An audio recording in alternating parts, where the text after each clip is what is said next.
जय हिंद दोस्तों, BPSC master academy में आप सभी दोस्तों को नमस्कार। आज मैं लेके आया हूँ प्रैक्टिस सेट नंबर 3, मॉडल प्रश्न संख्या 3, जिसमें आपको 150 प्लस क्वेश्चन बिहार से संबंधित क्वेश्चन रहेगा। उसके बाद आपको विश्लेषण सहित क्वेश्चन इसमें मिलेगा। कम से कम आपको 200 150 रहेगा तो ऑब्जेक्टिव क्वेश्चन रहबे करेगा दोस्तों। उसके बाद आपको विश्लेषण का इसका मैंने कम से कम 500 क्वेश्चन आपको मिलेंगे। तो दोस्तों, शुरुआत करने से पहले मैं एक स्टेटमेंट है जो विद्वानों ने कहा है कि डूबकर मेहनत करो अपने आज पर, डूबकर मेहनत करो अपने आज पर, कल जब उभरोगे तो सबसे अलग ही निखरोगे। डूबकर मेहनत करो अपने आज पर, कल जब उभरोगे तो सबसे अलग ही निखरोगे। यानी इतना डूब जाओ, इतना डूब करके मेहनत करो कि अपने आज भूल जाओ।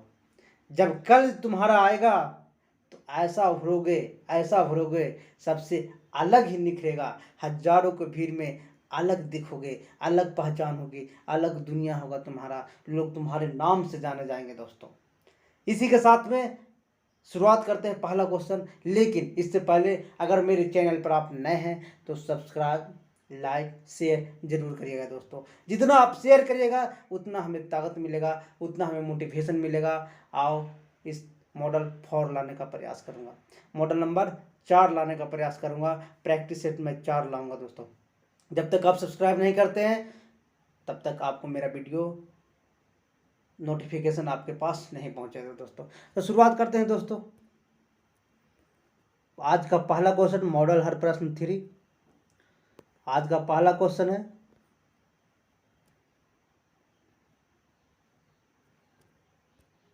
हर्षवर्धन के दरबारी कवि का नाम था।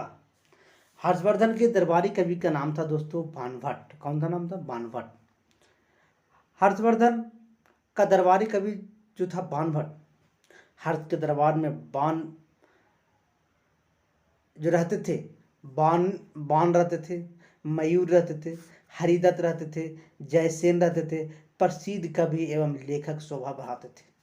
मन ये सब जो कवि थे, बाण, मयूर, हरिदत्त, जयसिंह, सब हर्षवर्धन के दरबार को क्या करते थे? शोभा बढ़ाते थे। हर्षवर्धन ने, बाणभट्ट ने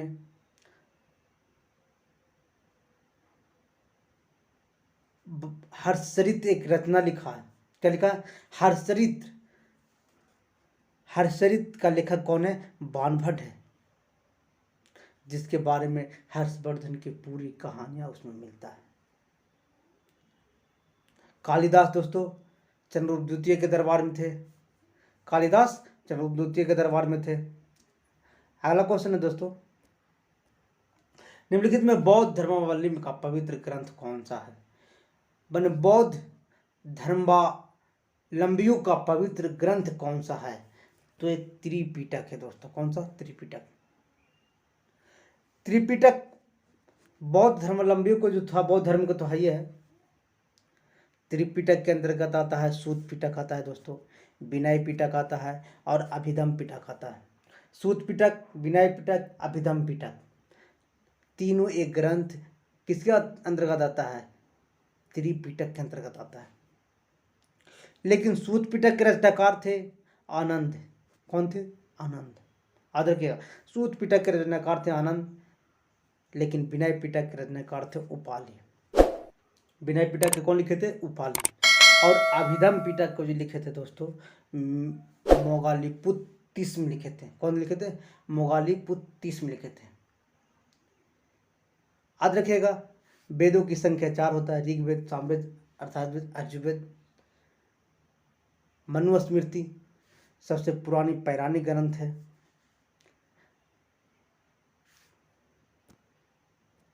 आ गया दोस्तों अगला क्वेश्चन, भगवान बुद्ध की मृत्यु महापरिनिर्वाण किस स्थान पर हुई? मन भगवान बुद्ध का जो मृत्यु हुआ था उसको कहा जाता है महापरिनिर्वाण। उनको मृत्यु हुआ था कुशीनगर में। कहाँ हुआ था? कुशीनगर में। महात्मा बुद्ध को अंतिम समय कुशीनगर में पड़ा, मैंने वहाँ पे रहे। 483 ईस्वी में 80 वर्ष की अवस्था में उनकी मृत्यु हो चुका था। जिससे बौद्ध धर्म ग्रंथों में उनको कहा जाता है महापरिनिर्वाण। महापरिनिर्वाण याद रखिएगा। बोध गया में सबसे पहले उन्होंने ज्ञान प्राप्त किए थे। सारनाथ है, सबसे पहले यहाँ पे ज्ञान दिए थे। राजगीर में आए थे, जब घर से भागे थे तो राजगीर आए थे दोस्तों। अगला क्वेश्चन, लोथल की खुदाई से किस सभ्यता का पता चलता है? याद रखिएगा, लोथल की खुदाई से सिंधु घाटी सभ्यता का पता चलता है। किसका? सिंधु घाटी सभ्यता। लोथल की खुदाई से सिंधु घाटी सभ्यता का पता चलता है। लोथल कहाँ स्थित है? तो गुजरात में स्थित है। लोथल का जो खोज करता थे एस.आर. राव के थे दोस्तों। कौन के थे? एस.आर. राव के थे 1975 ईस्वी में। यह एक बंदरगाह है जहां से चावल का साक्ष्य का प्रमाण मिला है। लोथल से क्या मिला है? चावल के साक्ष्य का प्रमाण मिला है। अगला दोस्तों, भगवान महावीर का जन्म स्थान कहाँ? तो भगवान महावीर का जन्म स्थान कुंडग्राम में पड़ता है। हाँ, कुंडग्राम। भगवान महावीर का जन्म हुआ था 540 ईस्वी पूर्व कुंडग्राम में, लेकिन उनका मृत्यु हुआ था 468 ईस्वी पूर्व पावापुरी में हुआ था। कहाँ हुआ था? पावापुरी में। अगला क्वेश्चन है दोस्तों, नंद वंश के पश्चात मगध पर किस राजवंश ने शासन किया था? यानी नंद वंश के पश्चात मगध पर किस वंश ने शासन किया था?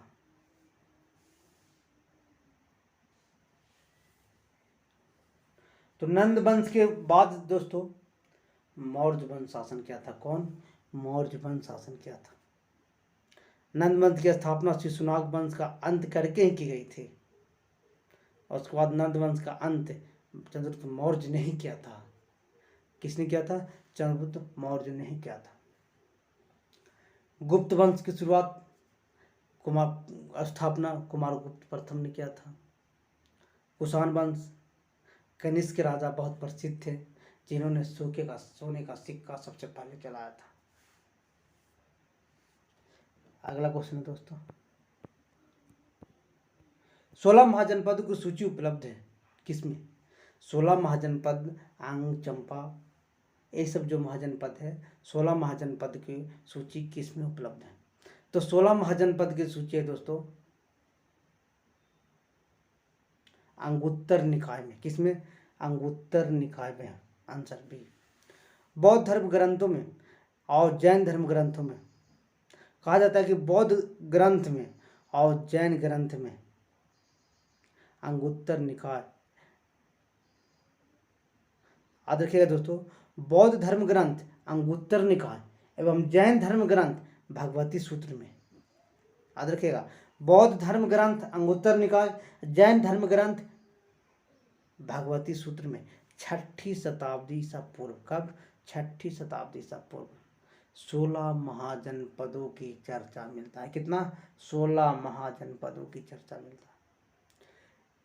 जो अंग है याद रखिएगा, अंग मगध, काशी, कौशल, बजीज, मल्ल, चेदी, वत्स, कुरु, पंचाल, मत्स्य, सूरसेन, अवंती, गंधार, कंबोज, अस्मक।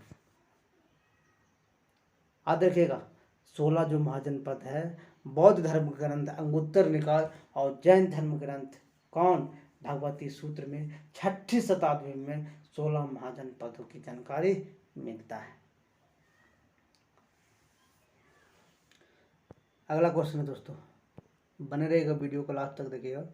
ब्राह्मी लिपि को सर्वप्रथम किसने पढ़ा? तो ब्राह्मी लिपि को सबसे पहले जेम्स प्रिंसेप ने पढ़ा। किसने पढ़ा? जेम्स प्रिंसेप ने पढ़ा। जेम्स प्रिंसेप जो था अंग्रेज विद्वान था दोस्तों। उसने अशोक के लेखों को 1837 ईस्वी में पढ़ा था। कब? 1837 ईस्वी में पढ़ा था।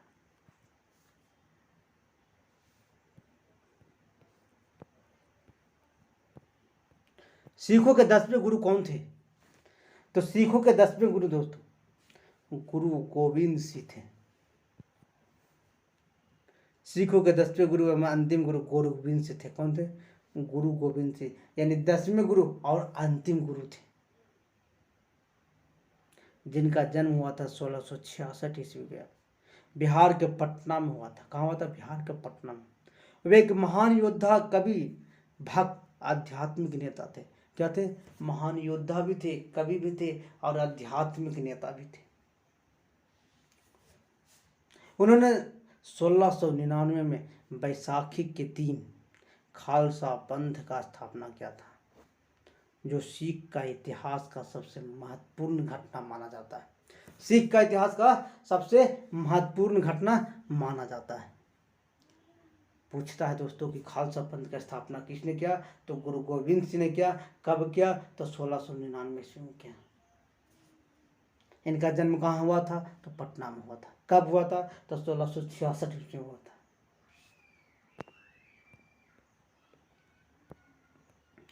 किस दिल्ली सुल्तान ने अपनी राजधानी दिल्ली से दौलताबाद स्थानांतरित किया? तो मोहम्मद बिन तुगलक। कौन? मोहम्मद बिन तुगलक। कहाँ से? राजधानी दिल्ली से दौलताबाद स्थानांतरित किया दोस्तों, मोहम्मद बिन तुगलक। शेरशाह का मकबरा सासाराम में स्थित है, आज भी पड़ा हुआ है दोस्तों। अलाउद्दीन खिलजी बाजार नियंत्रण का प्रणाली का शुरुआत किया था दोस्तों। सैनिक को नगद वेतन देने का काम किया था अलाउद्दीन खिलजी।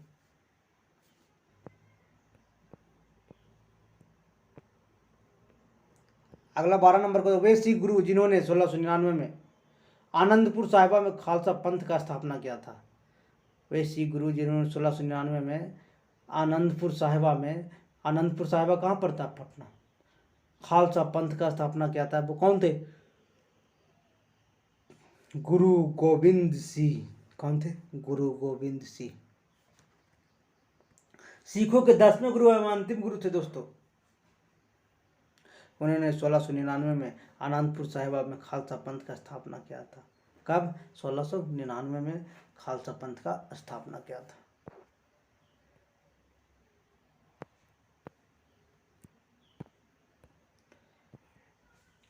उन्नीस सौ 45-46 में दिल्ली में हुए आईने के मुकदमे के पक्ष में पेश हुए वकील थे। मैंने 1945 और 46 में दिल्ली में जो मुकदमा हुआ था आईने का, उसमें मुकदमे के पक्ष में कौन वकील थे? मुकदमे के पक्ष में कौन वकील थे? तो भूला भाई देसाई। कौन था? भूला भाई देसाई। कहा जाता है कि आजाद हिंद फौज को बंदी सैनिक पर ब्रिटिश सरकार द्वारा दिल्ली के लाल आजाद हिंद जो फौज हुआ था कि जो बंदी सैनिक था उस पर अंग्रेज सरकार ने दिल्ली के लाल किले से मुकदमा चलाया गया। कहाँ से? दिल्ली के लाल किले से मुकदमा चलाया गया। इसके बचाव पक्ष में थे भूला भाई देसाई। क्या? कांग्रेस का डिफेंस टीम पर तेज बहादुर सप्रू का नेतृत्व था। कई नामी गिरामी वकील भूला भाई देसाई, सर दिलीप सिंह थे, आसफ अली थे, इसमें जवाहरलाल नेहरू भी थे दोस्तों,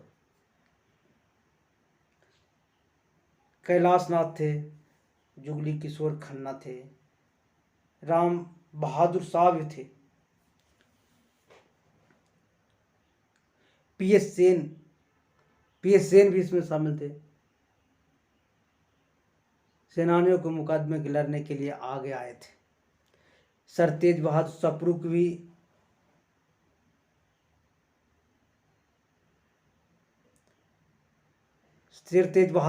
भी अस्वस्थ अवस्था के कारण वकील भूलाबाई देसाई के आज़ाद हिंद फौज के तीनों वीरों को सिपाहियों की तरफ से इन्होंने मुकदमा चलाया था।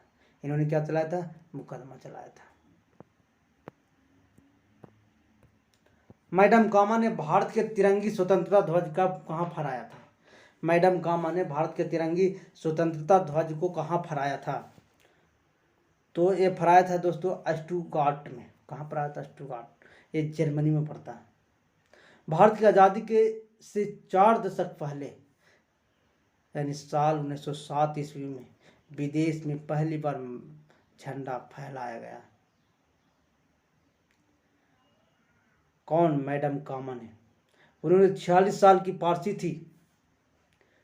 उन्होंने जर्मनी का एक शहर है स्टुटगार्ट में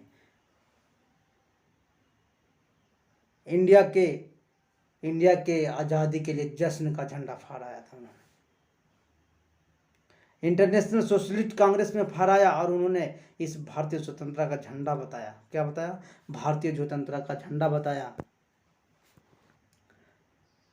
भारत के आज झंडे से अलग है, मैंने उस समय का झंडा अलग था और इस समय का झंडा अलग है। आज़ादी की लड़ाई के दौरान बनाए गए ने बहुत से अनौपचारिक झंडा था, बने अलग अलग ढंग के झंडे थे। अगला क्वेश्चन है दोस्तों, बहमानी राज्य की स्थापना कब की गई थी? तो बहमानी राज्य की स्थापना 1347 ईस्वी में हुआ था, जिसका स्थापना अलाउद्दीन बहमन शाह ने किया था। कौन किया था? अलाउद्दीन बहमन शाह ने किया था 1347 ईस्वी।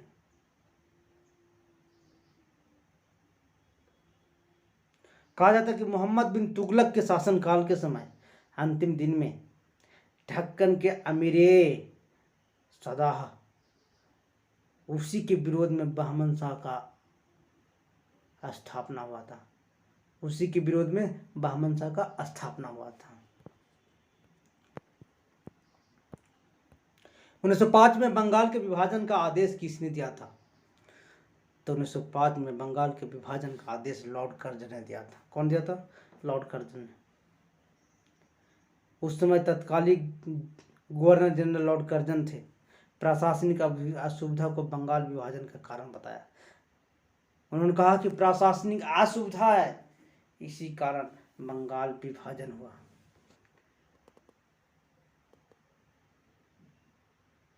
उन्होंने कहा किंतु वास्तविक कारण प्रशासनिक नहीं राजनीतिक था। क्या था? वास्तविक कारण प्रशासनिक नहीं राजनीतिक था।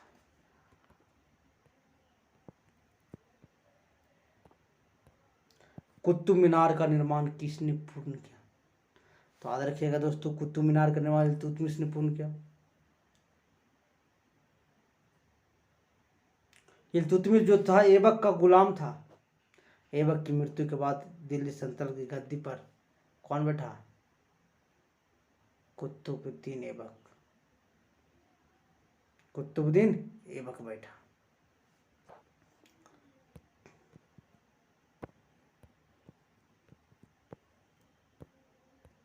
सिपाही विद्रोह या प्रथम स्वतंत्रता संग्राम किस वर्ष में हुआ था?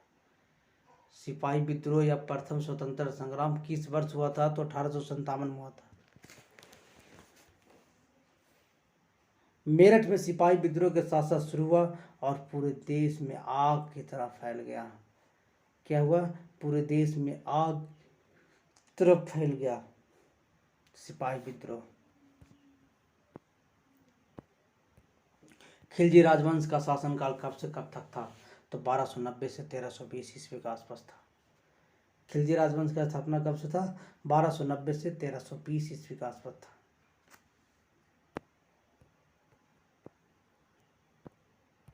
हर्ष साम्राज्य की राजधानी थी? तो हर्ष साम्राज्य की राजधानी था दोस्तों थानेश्वर।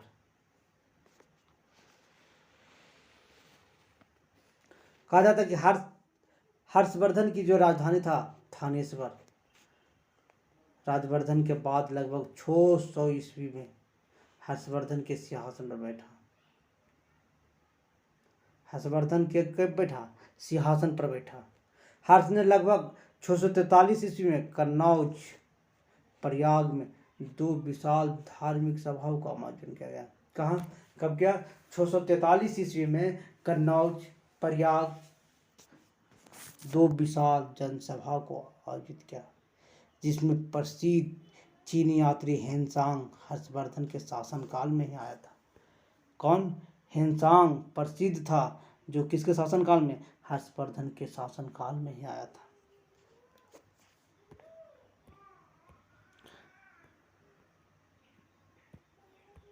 सुभाष चंद्र बोस ने स्वतंत्र भारत सरकार का शुभारंभ कहाँ किया गया था? यानी सुभाष चंद्र बोस ने स्वतंत्र भारत सरकार का शुभारंभ कहाँ किया था? तो याद रखिएगा दोस्तों, सिंगापुर में किए थे। कहाँ किए थे? सिंगापुर में। सुभाष चंद्र बोस ने स्वतंत्र भारत सरकार का शुभारंभ सिंगापुर में कब किए थे? 1943 ईस्वी में किए थे। कब किए थे? 1943 ईस्वी में किए थे।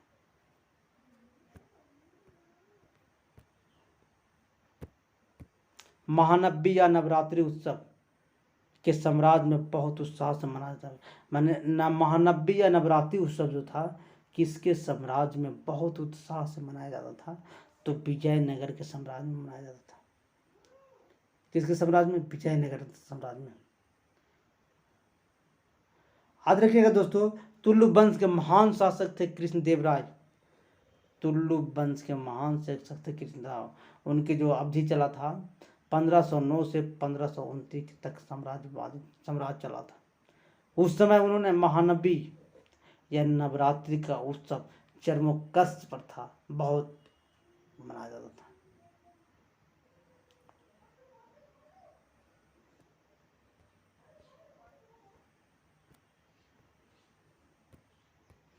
पूर्व वैदिक काल का विस्तार था। पूर्व वैदिक काल का विस्तार था दोस्तों 1500 ईस्वी पूर्व से लेकर के 1000 ईस्वी पूर्व तक। वैदिक काल का विभाजन 2 भागों में हुआ था। एक भाग हुआ था ऋग्वैदिक काल, जो 1500 ईस्वी से लेकर के 1000 ईस्वी तक था। ऋग्वैदिक काल 1500 ईस्वी से लेकर के 1000 ईस्वी तक था। लेकिन उत्तर वैदिक काल 1000 ईस्वी से लेकर के 600 ईस्वी तक था। कहा जाता तो पूर्व वैदिक काल को ही ऋग्वैदिक काल कहा जाता था। अगला क्वेश्चन है दोस्तों,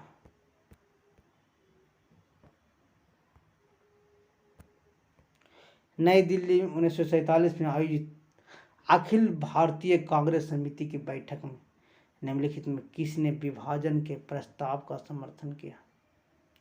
नई दिल्ली में 1947 में आयोजित अखिल भारतीय कांग्रेस समिति की बैठक में किसने विभाजन के प्रस्ताव का समर्थन किया था? किसने विभाजन के प्रस्ताव का समर्थन किया था? तो अब्दुल कलाम आज़ाद। कौन कहते हैं? अब्दुल कलाम आज़ाद।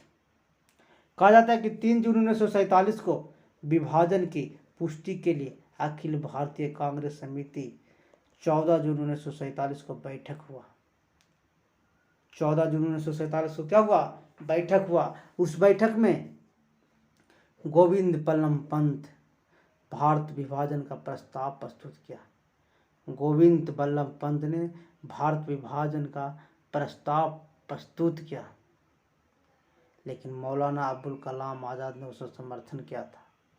कौन किया था? गोविंद बल्लभ पंत ने क्या किए? भारत विभाजन का प्रस्ताव प्रस्तुत किया, लेकिन अब्दुल कलाम आज़ाद ने उसे क्या कर दिया? समर्थन दिया था। क्या कर दिया? समर्थन दिया था। अगला क्वेश्चन है दोस्तों, पाटलिपुत्रा में स्थित चंद्रगुप्त का महल मुक्ता बना था, तो लकड़ी का बना था। किसका बना था? लकड़ी का। याद रखिएगा कि पटना के कुम्हार में मौर्य काल में लकड़ी राज का महल बना था, जो राजप्रसाद के अवशेष प्राप्त हुए। यहाँ इसकी खोज कौन किया था? तो याद रखिएगा स्पूनर नामक वैज्ञानिक ने किया था। कौन किया था? स्पूनर नामक वैज्ञानिक ने इसका खोज किया था।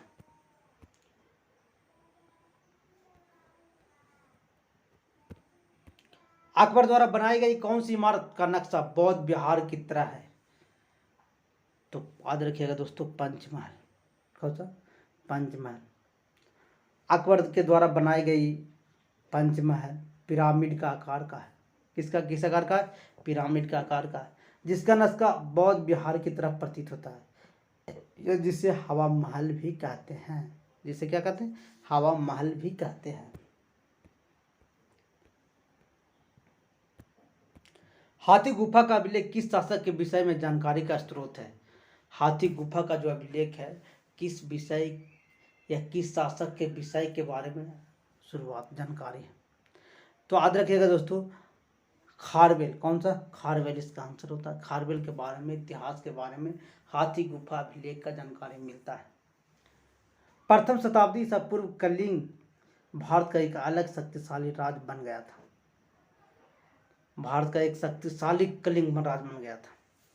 चेदी वंश के महा मेघवाहन काल का शासन था। इन्होंने चेदी वंश के शासन काल का था। कौन? खारवेल। चेदी वंश का सबसे प्रतापी शासक था खारवेल। कहा जाता है कि उदयगिरी गुफा के हाथी गुफा से शासक खारवेल का एक बिना तिथि का अभिलेख प्राप्त हुआ था। यानी उदयगिरी गुफा है जहां से बिना तिथि का लिखा हुआ खारवेल का साक्ष्य प्राप्त होता है। क्या प्राप्त होता है? साक्ष्य प्राप्त होता है। इसमें खारवेल के बचपन की लिखा गया, शिक्षा, राजनीतिक तथा राजा होने के तरह 13 वर्षों के शासनकाल के प्रमुख घटनाओं का वर्णित किया गया है। इस अभिलेखों से इतिहास बहुत अच्छी तरह से समझ सकते हैं। किसके बारे में? राजा खारवेल के बारे में।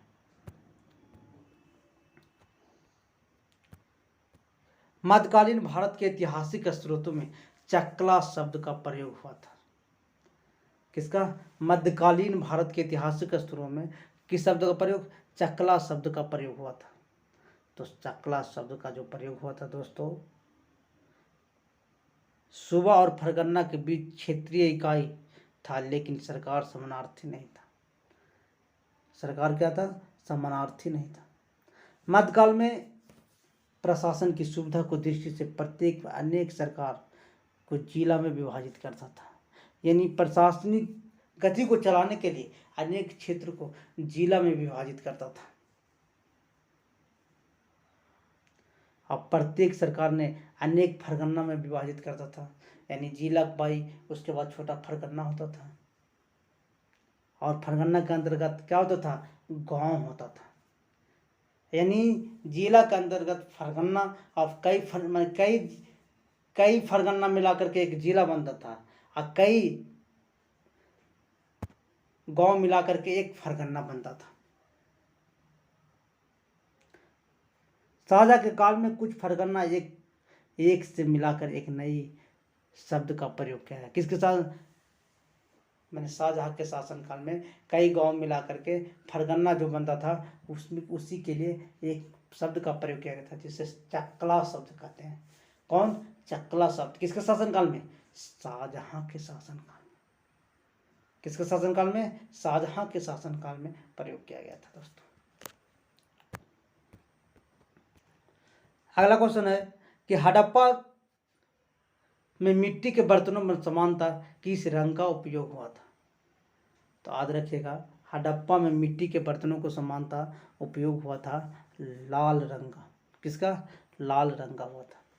सिंधु घाटी सभ्यता में मृत भांडों को पकाने पर लाल रंग की हो जाती थी। मैंने मृत भांड जो होता था घैला, आज के ज़माने में घैरा बोलते हैं उसको, कैसा होता था? लाल होता था। मृत भांडों का ऊपरी हिस्सा लाल रंग का होता था, लेकिन पुताई की जाती थी, जबकि निचले हिस्सा काले रंग का होता था। निचला हिस्सा किसका होता था? काले रंग का।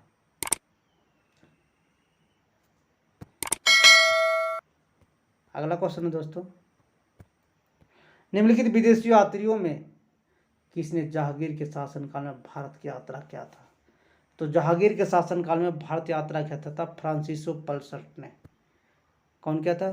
फ्रांसिसो पल्सर्ट ने किया था। किसके शासनकाल में? जहांगीर के शासनकाल में।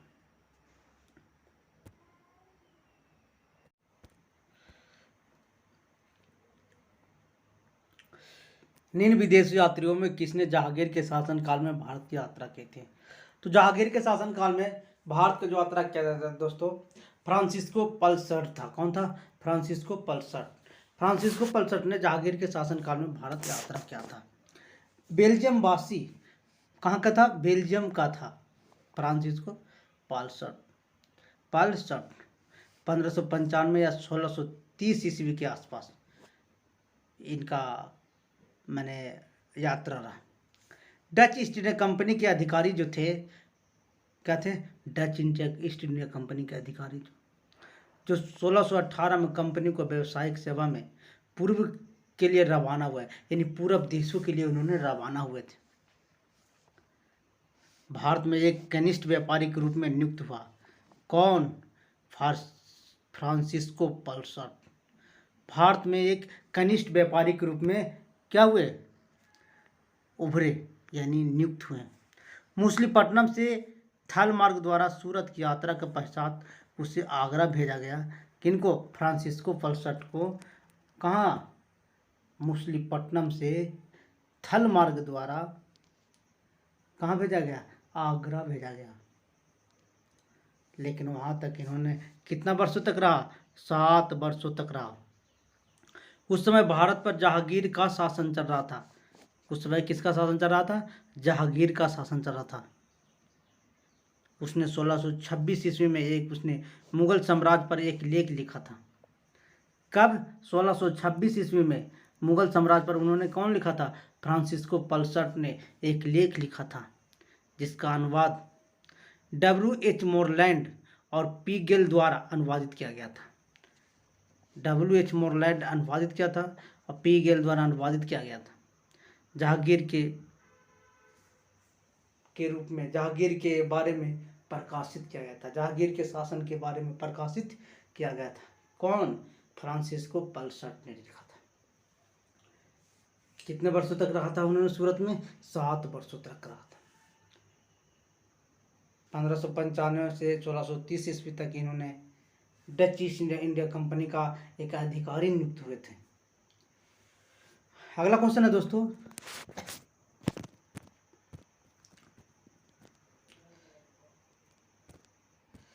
स्वतंत्रता पूर्व भारत में निम्नलिखित में से किसने केंद्रीय विधानसभा में स्वराज दल का समर्थन किया था? यानी स्वतंत्रता पूर्व या स्वतंत्रता से पहले भारत में निम्नलिखित में किसने केंद्रीय विधानसभा में स्वराज दल का समर्थन प्राप्त किया था? तो स्वराज दल का जो समर्थन प्राप्त किया था दोस्तों, M.A. जिन्ना थे, मोहम्मद अली जिन्ना। कहा जाता है कि 1923 ईस्वी में विधान परिषद के चुनाव हुआ था, जिसमें सेंट्रल लेजिस्लेटिव असेंबली को 101 सीटों में से, किसका? सेंट्रल लेजिस्लेटिव असेंबली, उसमें उसका जो चुनाव हुआ था 101 सीट पर हुआ था। उसमें 42 स्वराज दल को पार्टी को जीत हुआ था। 101 सीट में 42 स्वराज दल का प्राप्त जीत हुआ था। मध्य प्रांत में भी इसका कुछ ना कुछ बहुमत मिला। कहाँ? मध्य प्रांत में भी बहुमत मिला। बंगाल में सबसे बड़े दल के रूप में उभर करके सामने आया। बंगाल में सबसे बड़े दल के रूप में उभर कर सामने आया। बम्बई में, संयुक्त प्रांत में भी इनकी अच्छी सफलता मिला। बम्बई, संयुक्त प्रांत में, यानी इसका यानी जो चुनाव हुआ था उसका अच्छा सफलता इनको मिला। मद्रास, पंजाब में जातिवाद संप्रदाय की लहर के कारण खास सफलता नहीं मिला। कहाँ? मद्रास और पंजाब में जातिवादी हो रहा था वहाँ पे, तो जातिवादी होने के कारण उनका क्या हुआ? खास सफलता नहीं मिली। लेकिन उन्होंने अपने पार्टी को मर्ज करके, साझा करके राजनीति को आगे बढ़ाने का काम किया। समर्थन उदारवादी व्यक्ति के रूप में कुछ विधायक जैसे मदन मोहन मालवीय लोग जैसे शामिल थे। ये सब क्या थे? मदन मोहन मालवीय लोग उदारवादी विचारधारा के थे। पूछता बार बार क्वेश्चन दोस्तों, उदारवादी विचारधारा कौन थे? तो मदन मोहन मालवीय थे। अगला क्वेश्चन है, कृष्णदेव राय ने किस नगर की स्थापना की थी? तो कृष्णदेव राय ने दोस्तों नागलपुर की स्थापना किया था। किसका? नागलपुर का स्थापना किया था। कृष्णदेव राय विजयनगर साम्राज्य का सबसे महान शासक थे, जिसने नागलपुर में एक नए नगर का स्थापना किया था। साथ साथ इसके प्रसिद्ध हजारा विट्ठल स्वामी मंदिर का भी निर्माण किया था। मैंने हजारा विट्ठल स्वामी मंदिर का भी इन्होंने निर्माण किया। कृष्णदेव राय के शासनकाल में विजयनगर साहित्य का क्लासिकी युग कहा जाता था। मैंने कृष्णदेव राय के शासनकाल में विजयनगर को क्लासिक युग के नाम से भी जाना जाता था। आंध्र इसने कहा जाता है कि इन्हें आंध्र भोज, अभिनव भोज या पितामह के रूप धारण कर, मैंने आंध्र भोज, अभिनव भोज और पितामह का उपाधियों से इन्हें नवाजा गया। क्या गया? नवाजा गया, उपाधि इन्हें धारण मिला। दोस्तों अगला क्वेश्चन है दोस्तों, निम्नलिखित में कौन सा युग सुमेलित नहीं है? कौन सा युग सुमेलित नहीं है? तो याद रखिएगा, पानीपत का जो प्रथम युद्ध हुआ था 1526 ईस्वी में, सही है दोस्तों। खानवा का युद्ध हुआ था 1527 ईस्वी में। घाघरा का युद्ध हुआ था 1529 ईस्वी में। लेकिन चंदेरी का जो युद्ध हुआ था 1528 ईस्वी में था। कब हुआ था? 1528 में। लेकिन यहाँ कितना दिले? 1530 में, यानी 1528 में चंदेरी का युद्ध हुआ था। डी नंबर दोस्तों। अब आते हैं भूगोल से संबंधित कुछ क्वेश्चन है। पृथ्वी की छत स्थित है, तो पृथ्वी का जो छत स्थित है दोस्तों तिब्बती पठार में। कौन पठार? पृथ्वी का छत स्थित है तिब्बत पठार। कहा जाता है कि पामीर पठार, जिसे तिब्बत पठार के नाम से जाना है, जिसे संसार के छत कहा जाता है, यह तिब्बती पठार में स्थित है। कहाँ? यह तिब्बत में स्थित इसका पठार है। अगला क्वेश्चन है दोस्तों,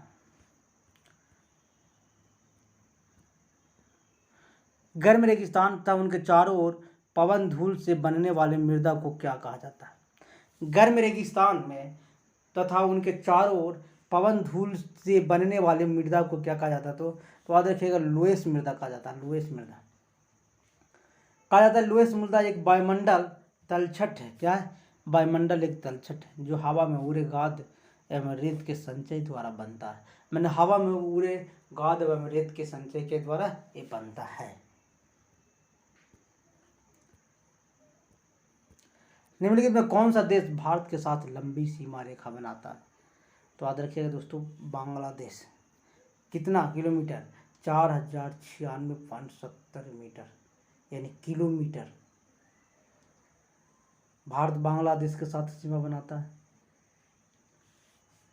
4096.70 किलोमीटर से बनती है। दूसरे स्थान पर चीन है, 3488 किलोमीटर के साथ में सीमा बनाता है। कौन? चीन। 3488 किलोमीटर। बांग्लादेश 4096.70। तीसरे स्थान पर पाकिस्तान है, याद रखिएगा 3323। कितना? 3323 किलोमीटर। लेकिन सबसे छोटी सीमा जो बनाता है दोस्तों अफगानिस्तान बनाता है 106 किलोमीटर के साथ में। अफगानिस्तान कितना बनाता है? अफगानिस्तान 106 किलोमीटर। जो पाक अधिकृत, यानी जो 106 किलोमीटर है, जो पाक अधिकृत की सीमा के अंतर्गत आता है। भारत का सबसे अधिक विस्तृत मैदान है, भारत का सबसे अधिक विस्तृत मैदान है राजस्थान का मैदान। कौन सा मैदान? राजस्थान का मैदान।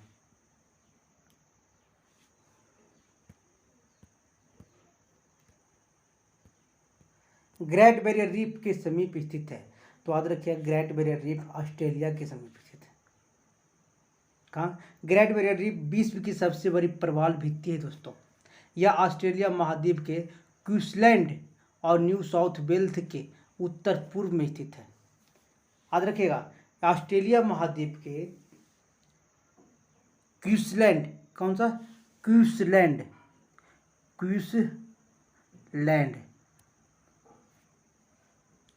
तथा New South Wales, New South Wales के उत्तर पूर्व में स्थित है। जो कुल लंबाई है 1600 किलोमीटर। कितना? 1600 किलोमीटर। जो दक्षिणी अक्षांश पर पड़ता है 9 डिग्री से 9 डिग्री अक्षांश से लेके 22 डिग्री दक्षिणी अक्षांश के मध्य स्थित है। कितना? 9 से 22 के मध्य स्थित है दोस्तों।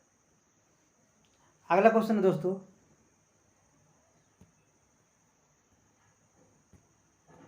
भारत का 40% सड़क परिवहन होता है। भारत का 40% सड़क परिवहन राष्ट्रीय राजमार्ग से होता है। किससे? राष्ट्रीय राजमार्ग से होता है। जबकि राष्ट्रीय राजमार्ग कुल सड़क मार्ग का 2% है। कुल सड़क मार्ग का कितना परसेंट है? 2% है पूरा सड़क का। लेकिन सबसे ज़्यादा परिवहन होता है राष्ट्रीय राजमार्ग से।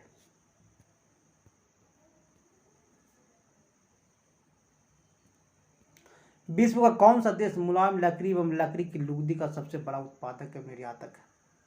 तो याद रखिएगा दोस्तों, विश्व का कौन सा देश है जो मुलायम लकड़ी एवं लकड़ी की लुगदी के सबसे बड़ा उत्पादक निर्यातक दोनों है? तो ये है कनाडा। कौन सा? कनाडा। उत्तरी अमेरिका देश का कनाडा, उत्तरी अमेरिका में पड़ता है कनाडा दोस्तों, याद रखिएगा। कनाडा लकड़ी एवं लकड़ी के गुद्दी में सबसे बड़ा निर्यातक और उत्पादक दोनों है। यहाँ कागज उद्योग सबसे ज्यादा पैमाने पर होता है दोस्तों।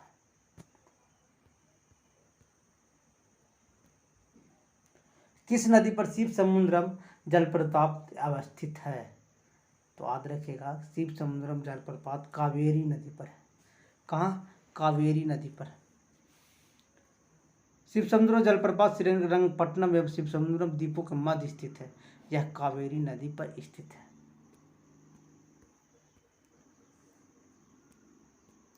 निम्न नदियों में सबसे अधिक पथ परिवर्तन क्या है? कौन नदी?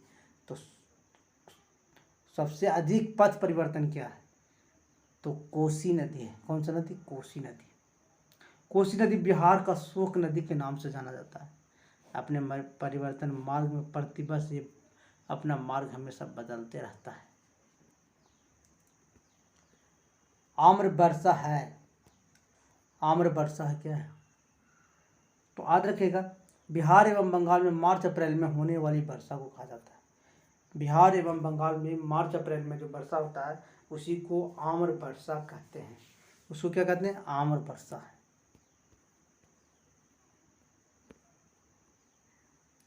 मिलान कीजिएगा दोस्तों, यहूदी जनजाति,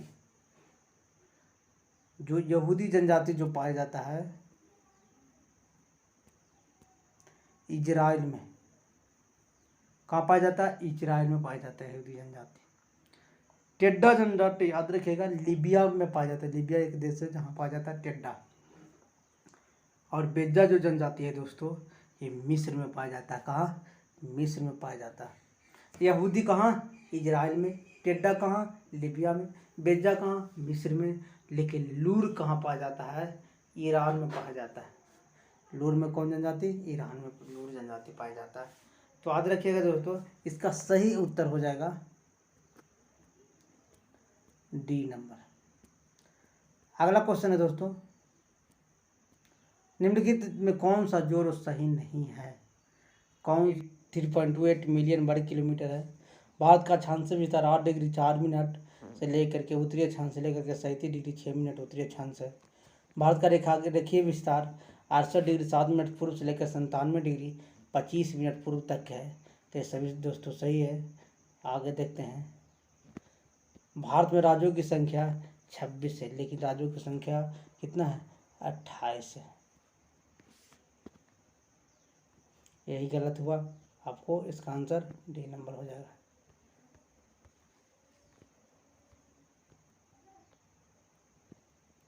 चिपको आंदोलन से संबंधित वृक्षों के बचाने के लिए आंदोलन किया गया था। किसको? वृक्षों को बचाने के लिए इसका आंदोलन किया गया था। चिपको आंदोलन का शुरुआत सुंदरलाल बहुगुणा ने कहाँ से किए थे? उत्तराखंड में हुआ था। इस आंदोलन का उद्देश्य है पर्यावरण संतुलन बनाए रखना, वृक्षों को काटने से बचाना, उनकी मृत्यु। किनको मृत्यु? जी सुंदरलाल बहुगुणा को 21 मई 2021 को हो गया। 21 मई 2021 को उनका मृत्यु हो गया।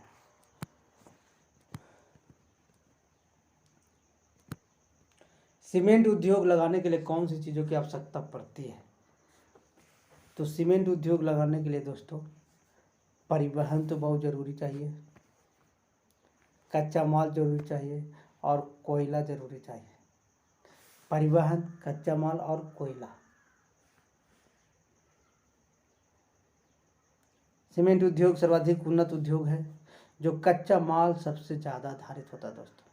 सीमेंट बनाने के लिए 1.6 टन चूना पत्थर सैल की आवश्यकता होती है। 1.6 टन, जिसे ट्रांसपोर्ट के द्वारा हम ला सकते हैं। ट्रांसपोर्ट के द्वारा क्या कर सकते हैं, ला सकते हैं। अगला क्वेश्चन है दोस्तों, भारत का वह कौन सा स्थान है जहां बंगाल की खाड़ी, अरब सागर तथा हिंद महासागर हिंद महासागर मिलते हैं? तो याद रखिएगा, तीनों जो मिलता है कन्याकुमारी में। भारत का मुख्य भूमि दक्षिणी छोर पर स्थित है कन्याकुमारी। मुख्य भूमि के दक्षिणी छोर पर स्थित है कन्याकुमारी, जहाँ पर बंगाल की खाड़ी, अरब सागर, हिंद महासागर तमिलनाडु में स्थित कन्याकुमारी प्रायद्वीप पर अंतिम छोर पर मिलता है। क्या मिलता है? अंतिम छोर पर तीनों मिलता है। क्षेत्रफल की दृष्टि से भारत का विश्व देशों में कौन सा स्थान है? जनसंख्या की दृष्टि से कहिएगा तो दूसरा है, लेकिन क्षेत्रफल की दृष्टि से 7वां है। सबसे बड़ा देश कौन है? तो रूस है। उसके बाद कौन है? तो कनाडा है। उसके बाद कौन है? चीन है। उसके बाद कौन? संयुक्त राज्य अमेरिका है। फिर ब्राज़ील है, फिर ऑस्ट्रेलिया है। 7वें नंबर पर कौन है? भारत, हमारा देश। भारत विश्व के कुल भूभागों का 2.4% हिस्सा रखता है। कितना? 2.4%। 2.4% कुल भूभागों का हिस्सा रखता है।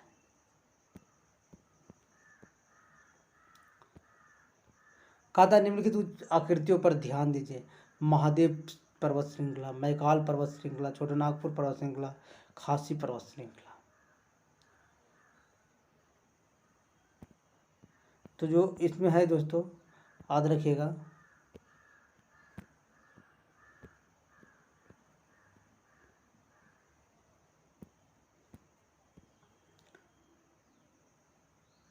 पहले में रखेंगे महादेव पर्वत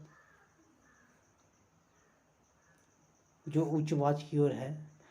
उसके बाद है दोस्तों मैकाल पर्वत, उसके बाद है छोटानागपुर पर्वत, उसके बाद है खासी पहाड़ियाँ। तो यह 1 2 3 4।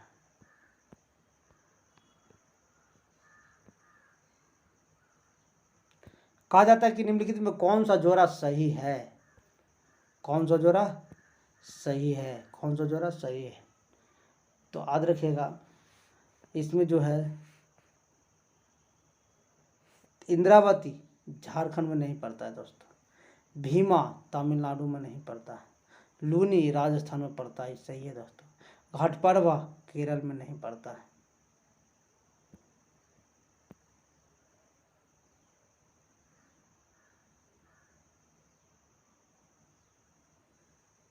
कहा जाता है कि लूनी नदी अजमेर के आरावली श्रेणी से निकलती है। कहाँ से? लूनी नदी अजमेर के आरावली श्रेणी से निकलती है। यह नदी कच्छ के रण में जाकर के क्या होता है? विलुप्त हो जाती है। इंद्रावती नदी जो है छत्तीसगढ़ में प्रभावित होता है, लेकिन यहाँ दिल्ली झारखंड, तो ये नहीं हो सकता है। भीमा नदी महाराष्ट्र में प्रभावित होता है, तो यहाँ दिल्ली तमिलनाडु दोस्तों। क्या दिल्ली? तमिलनाडु। कहाँ? महाराष्ट्र में। लूनी राजस्थान में है। ये घाटपर्वा यह महाराष्ट्र एवं कर्नाटक राज्य में प्रभावित होता है। कहाँ? महाराष्ट्र एवं कर्नाटक राज्य में प्रभावित होता है। अगला क्वेश्चन है दोस्तों, कौन सा जो जोड़ा सही नहीं है? कौन सा जोड़ा सही नहीं है? तो देखिएगा, कोल्हन खनिज संसाधन के लिए जाना जाता है। कच्छ का जो वन है, वन के लिए नहीं, जल संसाधन के लिए जाना जाता है। मालाबार तट जल संसाधन के लिए भी जाना जाता है। मध्य गंगा का मैदान तो मृदा संसाधन के लिए जाना जाता है, लेकिन इसमें जोड़ा सही नहीं है। तो ये कौन है? कच्छ का रण है। जल संसाधन ही आंसर होगा, वन संसाधन नहीं। कौन सा जोड़ा सही क्षेत्र है? मुख्य आर्थिक क्रियाकलाप लद्दाख। तो लद्दाख में याद रखिएगा दोस्तों, लद्दाख में जो पड़ता है कौन सा जोड़ा सही है? सूती वस्त्र उद्योग नहीं, दंडकार ने जूट उद्योग, कृषि नहीं, उत्तरी बिहार में चीनी उद्योग, तो ये सही है दोस्तों। रायलसीमा की चाय की बागानें नहीं है। भारत के निम्नलिखित राज्यों में उच्च जनसंख्या घनत्व 2011 के जनसंख्या के अनुसार सही क्रम कौन सा? 2011 के अनुसार सही क्रम कौन सा है?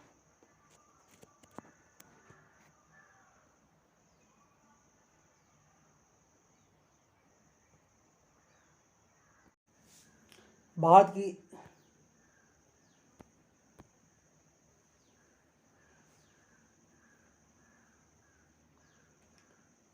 भारत में निम्न राज्यों में उच्च से निम्न जनसंख्या घनत्व का 2011 की जनगणना के अनुसार कौन है? तो याद रखिएगा, सबसे ज़्यादा है बिहार का, उसके बाद पंजाब, झारखंड और उत्तराखंड का। बिहार, पंजाब, झारखंड, उत्तराखंड का। बिहार का जो था 1106 किलोमीटर प्रति व्यक्ति, पंजाब 557 था, झारखंड 414 था तथा उत्तराखंड 189 है दोस्तों। अगला क्वेश्चन है, सुमेलित करना है। थारू जनजाति, थारू जनजाति उत्तर प्रदेश में पाया जाता है। कहाँ? उत्तर प्रदेश में पाया जाता है थारू जनजाति, याद रखिएगा। थारू जनजाति उत्तर प्रदेश में। भील जनजाति राजस्थान में पाया जाता है। थारू कहेगा तो उत्तर पड़ता है, और भील कहेगा तो राजस्थान मारना है। और गद्दी जनजाति तो हिमाचल प्रदेश में पाया जाता है। और मुंडा जनजाति झारखंड में, जानते हैं मुंडा जनजाति कहाँ? झारखंड में। तो इसका सही उत्तर हो जाएगा दोस्तों डी नंबर।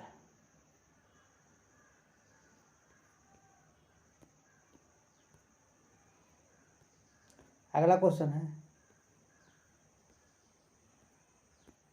बोगोई क्या है? बोगोई क्या है? तो याद रखिएगा, बोगोई एक जनजाति है जो पश्चिम एशिया में पाया जाता है। कहाँ?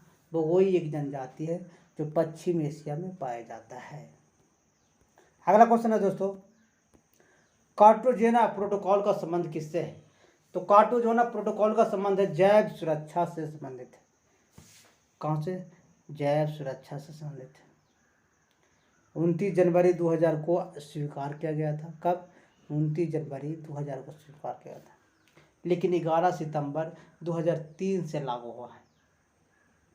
भारत ने 23 जनवरी 2003 को इसे प्रोटोकॉल का पुष्टि दिया। 23 जनवरी 2023 को प्रोटोकॉल के बारे में पुष्टि किया।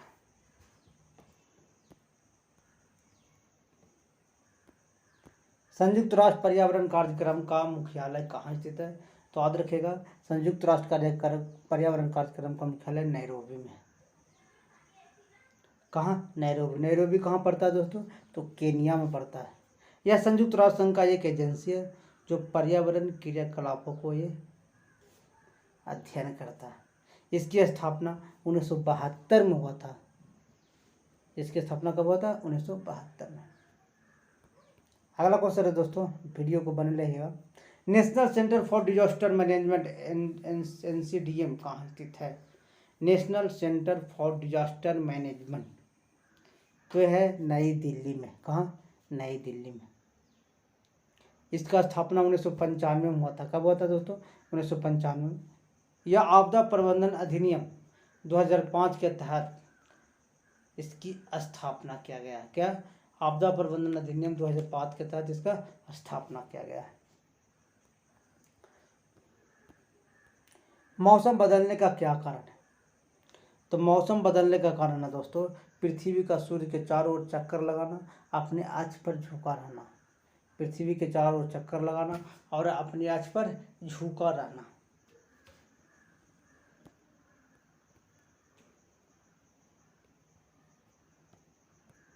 निम्नलिखित में कौन सा संविधान संशोधन राष्ट्रपति को किसी भी मामले को पुनः विचार के लिए मंत्रिमंडल को भेजने की शक्ति प्रदान करता है? मंत्रिमंडल को भेजने की क्या प्रदान करता है? शक्ति प्रदान करता है। तो ये आंसर होगा 44वां संविधान संशोधन। कब होगा? 44वां संविधान संशोधन। 44वां संविधान संशोधन में जोड़ा गया है कि राष्ट्रपति मंत्रिमंडल के निर्णय का स्वीकार करने से पूर्व, मैंने अभी स्वीकार नहीं किया लेकिन उसके पहले मंत्रिमंडल पर पुनः विचार करने का आग्रह भेज जा सकता है, यानी भेज सकता है कि फिर से इस पर देखो, विचार कर लो। लेकिन मंत्रिमंडल अपने निर्णय पर अडिग रहता है तो राष्ट्रपति उसे सही करने में कोई कसर नहीं छोड़ता है। कौन सा संशोधन? 44वां संशोधन में जोड़ा गया है। जो सदस्य लोकसभा के अध्यक्ष का चुनाव करते हैं वो होते हैं लोकसभा का ही आदमी होता है। कहाँ का? लोकसभा का आदमी होता है। संवैधानिक संशोधन अनुच्छेद 93 के अनुसार, कौन सा अनुच्छेद? 93 के अनुसार लोकसभा स्वयं ही अपने सदस्यों का एक उपाध्यक्ष और एक अध्यक्ष का चुनाव करता है। एक क्या करता है? एक उपाध्यक्ष और एक अध्यक्ष का चुनाव करता है। अगर अध्यक्ष त्याग पत्र देता है तो उपाध्यक्ष को देता है, उपाध्यक्ष अध्यक्ष को दे देता है। यानी उपाध्यक्ष किसको देता है? अध्यक्ष को। अध्यक्ष किसको देगा? तो उपाध्यक्ष को देगा।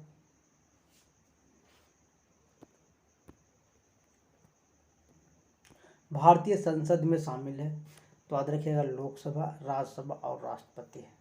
लोकसभा, राज्यसभा और राष्ट्रपति है।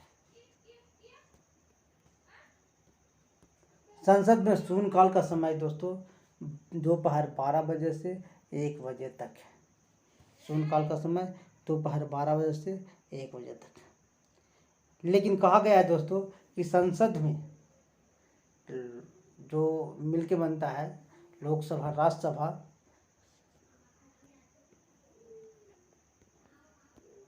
संसद जो मिलके बनता है लोकसभा, राज्यसभा में राष्ट्रपति अनुच्छेद 79 के अनुसार। कितना? अनुच्छेद 79 के अनुसार।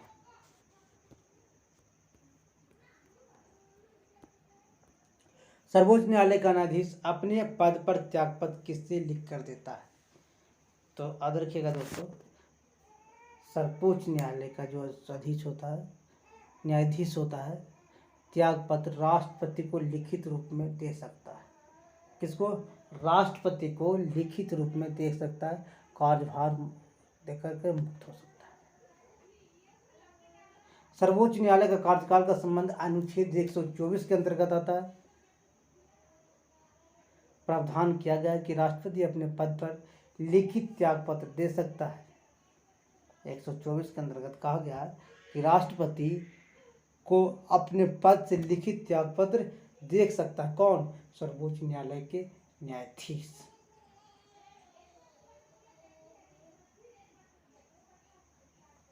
अगला क्वेश्चन है दोस्तों,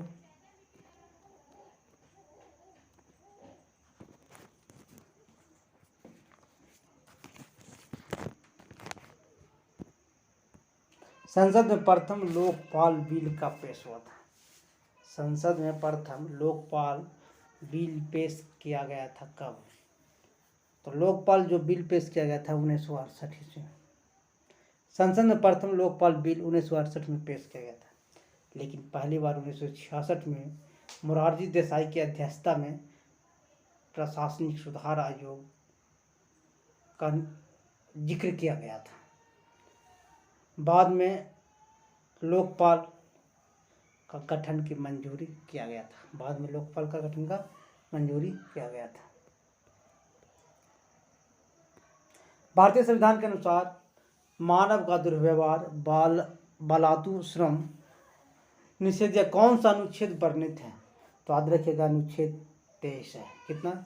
अनुच्छेद 23 है,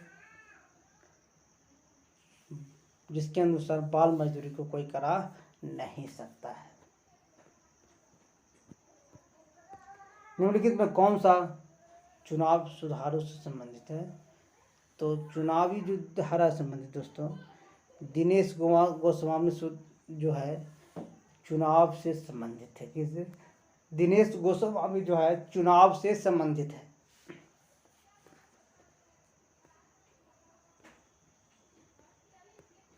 उद्देशिका में समाजवादी एवं धर्मनिरपेक्ष शब्द जोड़ा गया। किसमें? उद्देशिका में समाजवादी एवं धर्मनिरपेक्ष शब्द जोड़ा गया। कहा जाता है दोस्तों कि उद्देशिका या प्रस्तावना में अब तक एक बार ही संशोधन किया गया। एक बार ही उद्देशिका या प्रस्तावना में एक बार ही संशोधन किया गया। जो 1976 में 42वें संविधान संशोधन के तहत प्रस्तावना में समाजवाद, धर्मनिरपेक्ष, अखंडता शब्द को जोड़ा गया। कौन कौन? समाजवाद, धर्मनिरपेक्ष, अखंडता शब्द को जोड़ा गया। लेकिन 42वें संविधान संशोधन के अंतर्गत 42वें संविधान संशोधन को क्या कहा गया? मिनी संशोधन, मिनी संविधान कहा गया। किसका? मिनी संविधान कहा गया 42वें संविधान संशोधन। 44वें संविधान संशोधन के अंतर्गत दोस्तों संपत्ति के अधिकार को इससे क्या कर दिया? हटा दिया। मौलिक अधिकार की सूची से संपत्ति के अधिकार की सूची को क्या कर दिया? हटा करके 300 के का में विधि अधिकार का दर्जा दिया गया। 300 के का में विधि अधिकार का दर्जा दिया गया। कोई व्यक्ति अगर राज्य विधायिका का सदस्य नहीं है, वह के लिए मुख्यमंत्री नियुक्त किया जा सकता। कितने माह के लिए? उक्त निर्धारित समय में उसे राज्य विधायक हेतु निर्वाचित होना, माने कितने माह तक वो रह सकता, उतना माह के अंतराल में वो विधायक निर्वाचित होकर के जितना उसका अनिवार्य है, अन्यथा उसे समाप्त कर दिया जाएगा। तो यह है 6 माह। कितना? 6 माह। भारत में निम्नलिखित में किसके अंतर्गत पंचायती राज प्रणाली का व्यवस्था किया गया? तो पंचायती राज प्रणाली का व्यवस्था किया गया है दोस्तों चुनाव सुधार आयोग से। किसके? चुनाव आयोग अधिनियम के द्वारा। चुनाव आयोग अधिनियम के द्वारा कहा जाता है कि भारतीय संविधान में राज्य के नीति निर्देशक सिद्धांत में अनुच्छेद 40 में प्रावधान क्या है कि राज्य ग्राम पंचायत का संगठन के लिए कदम उठाए। किसमें? अनुच्छेद 40 में यह प्रावधान किया गया कि राज्य ग्राम पंचायत संगठन के लिए कदम उठाए। इनकी अगर नहीं वो करते हैं या कार्य करने के लिए उसे शक्ति प्रदान किया जाए। भारत में पंचायती राज प्रतिनिधि नहीं करता तो पुरुषों का हिस्सेदारी नहीं करता दोस्तों। किसका? पुरुषों का हिस्सेदारी नहीं करता है।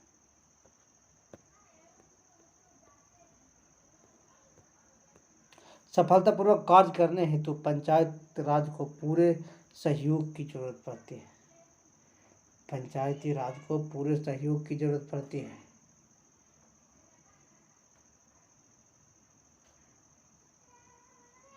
तो स्थानीय जनता के द्वारा। किसके द्वारा? स्थानीय जनता के द्वारा।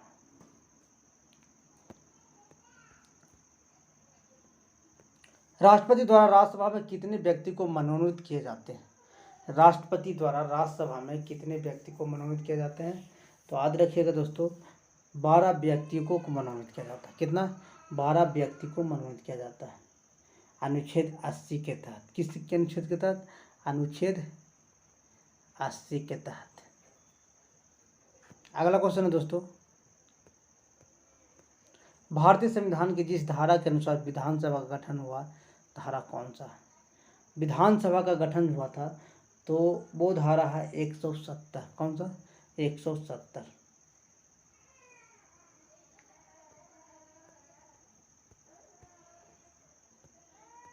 भारतीय संविधान के अनुसार संघ का कार्यकारी अध्यक्ष कौन करता है?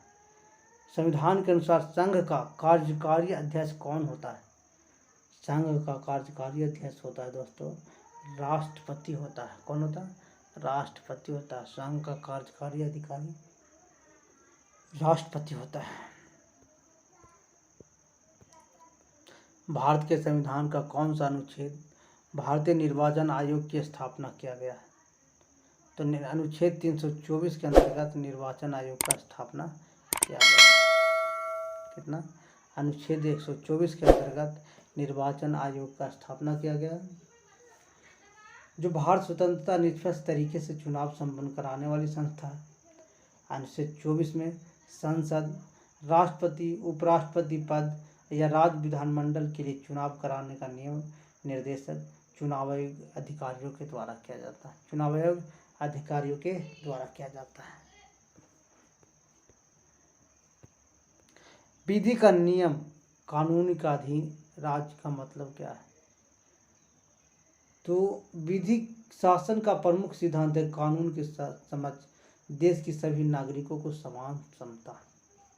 प्रत्येक नागरिक के लिए एक ही कानून होगा जो समान रूपों से लागू होगा, यानी प्रत्येक नागरिकों के लिए एक ही कानून होगा जो समान रूपों से लागू होगा।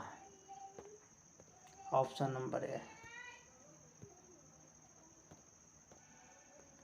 संविधान के किस भाग में पंचायती राज व्यवस्था प्रबंध किया गया है? तो पंचायती राज व्यवस्था जो प्रबंध किया गया है दोस्तों 9 में। कहा जाता है कि 73वें संविधान संशोधन अधिनियम 1992 में कब 73वें संविधान संशोधन अधिनियम कब हुआ था? 1992 में। भाग 9 के तहत पंचायतों के संवैधानिक दर्जा प्रदान किया गया। कितना? भाग 9 के तहत पंचायतों को संवैधानिक दर्जा प्राप्त किया गया। पंचायत को स्वशासन की संस्था स्वीकार किया गया। पंचायत को स्वशासन की संस्था को स्वीकार किया गया।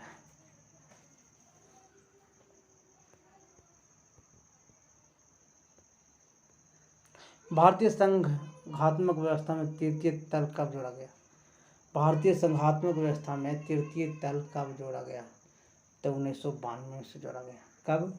1992 से जोड़ा गया। कहा जाता है कि भारतीय संघ व्यवस्था में तृतीय तल या थर्ड स्टेज 1992 में 73वें संविधान या 74वें संविधान के रूप में जोड़ा गया। कितना कब जोड़ा गया? 1992 में 73वें संविधान संशोधन या 74वें संविधान संशोधन के रूप में जोड़ा गया। अब आते हैं दोस्तों 73वां संविधान संशोधन जो ग्रामीण स्थानीय सरकार से संबंधित है। कौन? 73वां संविधान संशोधन ग्रामीण स्थानीय सरकार से संबंधित है, लेकिन 74वां संविधान संशोधन शहरी स्थानीय सरकार से संबंधित है। किससे? शहरी स्थानीय सरकार से संबंधित है, जिसमें नगर पालिका आता है। किसमें? 74वां संविधान संशोधन में नगर पालिका का चर्च किया गया था। अब आते हैं समान विज्ञान से कुछ क्वेश्चन। जब प्रकाश एक माध्यम से दूसरे माध्यम में जाता है तो कौन सा नहीं बदलता है? तो याद रखिएगा दोस्तों, जब प्रकाश एक माध्यम से दूसरे माध्यम में जाता है तो आवृत्ति जो है नहीं बदलता है। कौन नहीं बदलता है? आवृत्ति नहीं बदलता है। आवृत्ति नहीं बदलता है। प्रकाश एक अनुप्रस्थ तरंग है दोस्तों, इसे संचरण के माध्यम की आवश्यकता नहीं होती है। संचरण के माध्यम की व्यवस्था है। जब प्रकाश किरण सघन माध्यम से विरल माध्यम में जाता है तो अविलंब से दूर हट जाता है। जब प्रकाश सघन माध्यम से विरल माध्यम में जाता है तो क्या होता है? अविलंब से दूर हट जाता है। अपवर्तन में प्रकाश का तरंगदैर्घ्य, प्रकाश का वेग बदलता है। अपवर्तन में प्रकाश का तरंगदैर्घ्य, प्रकाश का वेग बदलता है, लेकिन आवृत्ति नहीं बदलता है। विद्युत चुंबकीय तरंगों का वेग होता है 3 × 10⁸ मीटर सेकेंड, माइनस इनवर्स होता है। पहला आदमी जिसने चांद पर अपना पैर रखा था नील आर्मस्ट्रॉन्ग। कहा जाता है कि नील आर्मस्ट्रॉन्ग सबसे पहला दुनिया का आदमी थे जो अमेरिका के अंतरिक्ष यात्री थे। अपोलो 11 या अपोलो 2 के द्वारा नील आर्मस्ट्रॉन्ग 20 जुलाई 1969 को चंद्रमा के सतह पर पहला कदम रखा था। दुनिया भर के वैज्ञानिक उन्हें बहुत उपलब्धियों के कागार दिए, साबित की।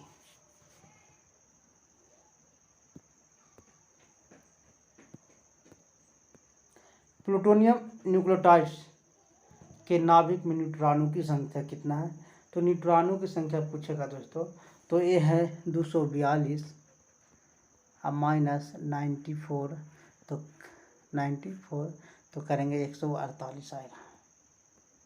सबसे ज़्यादा श्यानता किस में होता है? तो याद रखिएगा सबसे ज़्यादा श्यानता जो होता है शहद में होता है। द्रव एवं गैस दोनों में श्यानता का गुण पाया जाता है। किसमें? द्रव और गैस में। लेकिन द्रव गैस की अपेक्षा ज़्यादा शांता होता है। गैस की अपेक्षा द्रव ज़्यादा शांता होता है। द्रव एक परत से होकर दूसरी परत की ओर आगे बढ़ता है, लेकिन शहद बहुत कम गुण है जो एक परत से दूसरी परत की ओर बढ़ता है। दूध किसका घटिया स्रोत है? तो विटामिन सी याद रखिएगा। दूध में प्रोटीन, कैल्शियम, राइबोफ्लोविन यानी B2 युक्त होता है। इसके अलावा A, D, K यानी ए विटामिन ए होता है, डी होता है, के होता है, ई होता है, फास्फोरस होता है, मैग्नीशियम होता है, आयोडीन होता है, कई खनिज, वसा, ऊर्जा भी होता है, लेकिन विटामिन सी नहीं के बराबर पाया जाता है। पुलिस द्वारा नशे में गाड़ी चलाने वाले की स्वास्थ्य जांच के लिए फिल्टर पेपर क्या होता है? जब अगर कोई ड्राइवर गाड़ी चला रहा है तो उसके लिए फिल्टर पेपर क्या होगा? तो याद रखिएगा दोस्तों, उसके लिए filter paper potassium dichromate sulphuric अम्ल होता है। पोटेशियम डाइक्रोमेट सल्फ्यूरिक अम्ल का प्रयोग किया जाता है। इस कीट का समक्ष वाहन चलाकर श्वसन परीक्षण किया जाता है, जिससे सिरके जैसे गंध आती है। इसका तात्पर्य है क्या है? ड्राइवर शराब पी लिया है।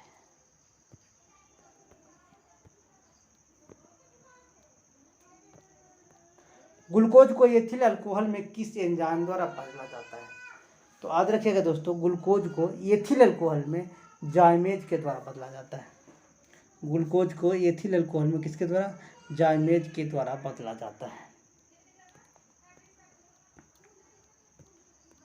मानव आहार में पॉलिश किए हुए चावल के उपयोग निम्नलिखित हो जाता है। मानव आहार में पॉलिश किए हुए चावल के उपयोग में निम्नलिखित में कौन सा रोग हो जाता है? तो पॉलिश किया हुआ चावल अगर खाते हैं दोस्तों तो बेरी बेरी नामक रोग हो जाता है। कौन सा रोग हो जाता है? बेरी बेरी नामक रोग हो जाता है।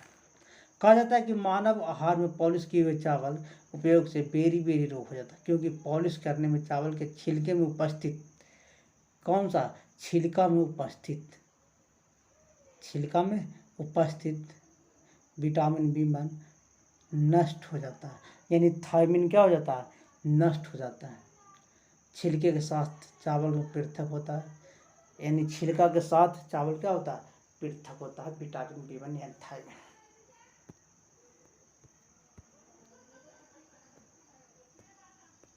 निम्नलिखित में कौन सा विटामिन मनुष्य में रक्त थक्का जमने के लिए जिम्मेदार है? तो विटामिन के है। कौन सा? विटामिन के है। विटामिन ई है दोस्तों प्रजनन क्षमता, विटामिन सी है स्कर्वी रोग, विटामिन ए है रक्तवांधी रोग कारण होता है।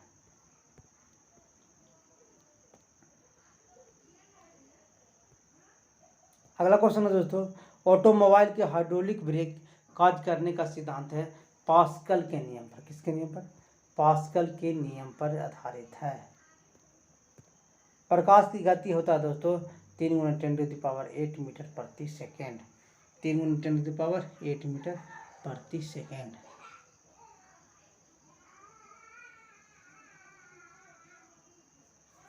अगला क्वेश्चन है 92। निम्नलिखित कौन सा पदार्थ वृक्ष से प्राप्त किया जाता है? तो कौन सा पदार्थ वृक्ष से प्राप्त किया जाता है? तो याद रखिएगा दोस्तों, हींग जो है वृक्ष से ही प्राप्त किया जाता है। हींग पौधों से ही प्राप्त किए जाते हैं। जिस पौधों से प्राप्त की जाती है उसे अम्बेलीफेरी कुल से संबंधित है। कौन सा?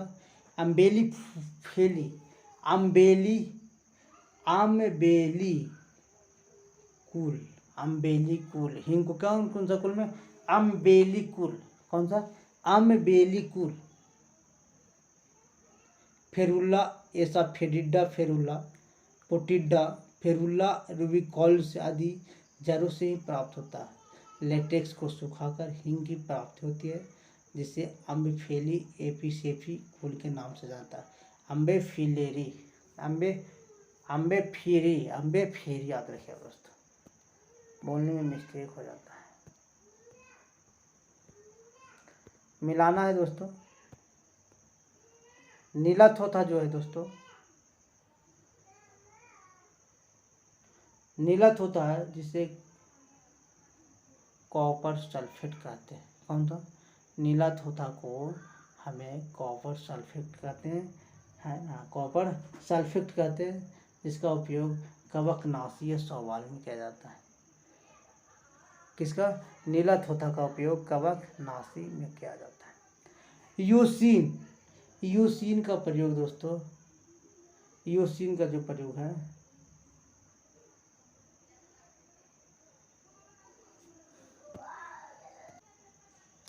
सिल्वर आयोडाइड का प्रयोग होता है कृंतक रूप में, जिंक फॉस्फाइड का कृंतक।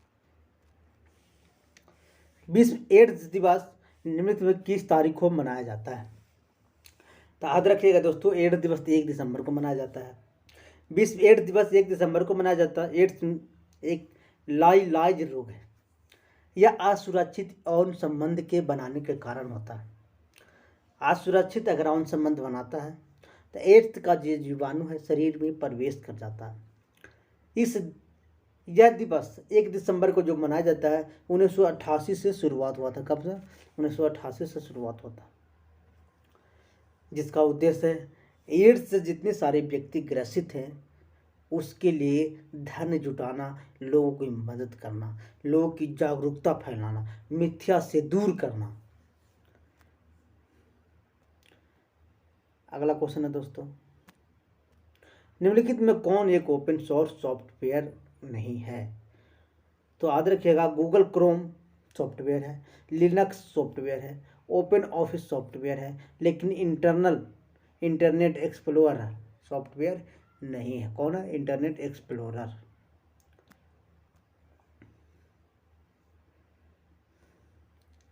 अगला क्वेश्चन है, सुनहरे चावल में बीटा कैरोटीन जीन कहाँ से आता है? तो सुनहरे चावल में बीटा कैरोटीन जो आता है डैफोडिल से आता है। कहाँ से? डैफोडिल से आता है। सुनहरे चावल जैव प्रौद्योगिकी की ये सबसे खास उपलब्धियां हैं। इस चावल के जीनोम में 2 जीन डैफोडिल तथा 1 जीन एवानिया एरोडोब्रा है। एवानिया एरोडोब्रा नामक जीवाणु पाया जाता है। ये तीनों जीन चावल में पाए जाते हैं। किसमें? तीनों जीन चावल में पाए जाते हैं। दो कौन कौन? 2 जीन याद रखेगा डैफोडिल का, और 1 जीन याद रखेगा एविनिया एरोडोब्रा। ये तीनों जीन मिलाकर के चावल में पाया जाता है, जिसमें जीरेनिनल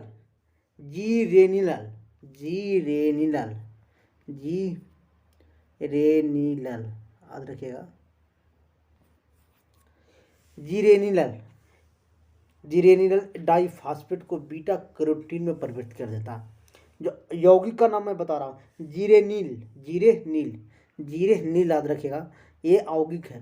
तो ये क्या करता है? डाइफॉस्फेट को बीटा कैरोटीन में बदलता है। किसमें? बीटा कैरोटीन में बदल देता है। यह हमारे शरीर को विटामिन ए के रूप में काम करता है। अगला क्वेश्चन है दोस्तों, पौधे में बाइट बड रोग किसकी कमी से होता है? पौधे में बाइट बड रोग किसकी कमी से होता है? तो जिंक की कमी से होता है। किसकी कमी से? जिंक की कमी से। बाइट रोग किसकी कमी से? जिंक की कमी से। यह मुख्यतः मक्के में सबसे ज़्यादा पाया जाता है। ग्रसित जो पत्ती जो होता है मक्का का, उसमें सफ़ेद हो जाता है और झड़ना चालू हो जाता है, दाने के रूप में, वो छेद के रूप में सबसे ज़्यादा हो जाता है। दूध का सफ़ेद रंग किसके कारण होता है?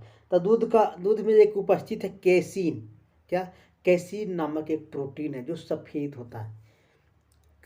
दूध में उपस्थित कैसीन नामक प्रोटीन है जो क्या होता है? सफ़ेद होता है। लेकिन अगर दूध हल्का पीले रंग है जिसका मतलब कैरोटीन उसमें उपस्थित है। क्या उपस्थित है? कैरोटीन उसमें उपस्थित है। तो इसका क्या हो जाएगा आंसर? इसका आंसर हो जाएगा कैसीन। अगला क्वेश्चन है, बेबी पोर्टल डांसनेट संबंधित है। तो बेबी पोर्टल डांसर संबंधित है दोस्तों। ये है एग्रीकल्चर से। डांसनेट एक प्रकार का एग्रीकल्चर से संबंधित कृषि सहकारिता विभाग का परियोजना है। डांसनेट क्या है? कृषि सहकारिता विभाग का एक प्रकार का ये परियोजना है। कृषि सहकारिता विभाग का क्या है? परियोजना, जिसका लक्ष्य है ग्रामीण तथा दूर दराज के इलाकों को इंटरनेट सेवा मुहैया कराना। इंटरनेट सेवा मुहैया कराना, जो लून में सबसे ज़्यादा भूमिका, यानी बहुत बड़ा गुब्बारा रहता है, उसमें एक हाइड्रोजन गैस भरा जाता है और उसको क्या करता है, ऊपर की ओर कर देता है, जिससे इंटरनेट का लोगों का सुविधा मिल जाता है। अगला क्वेश्चन है दोस्तों, प्रोजेक्ट लून संबंधित है।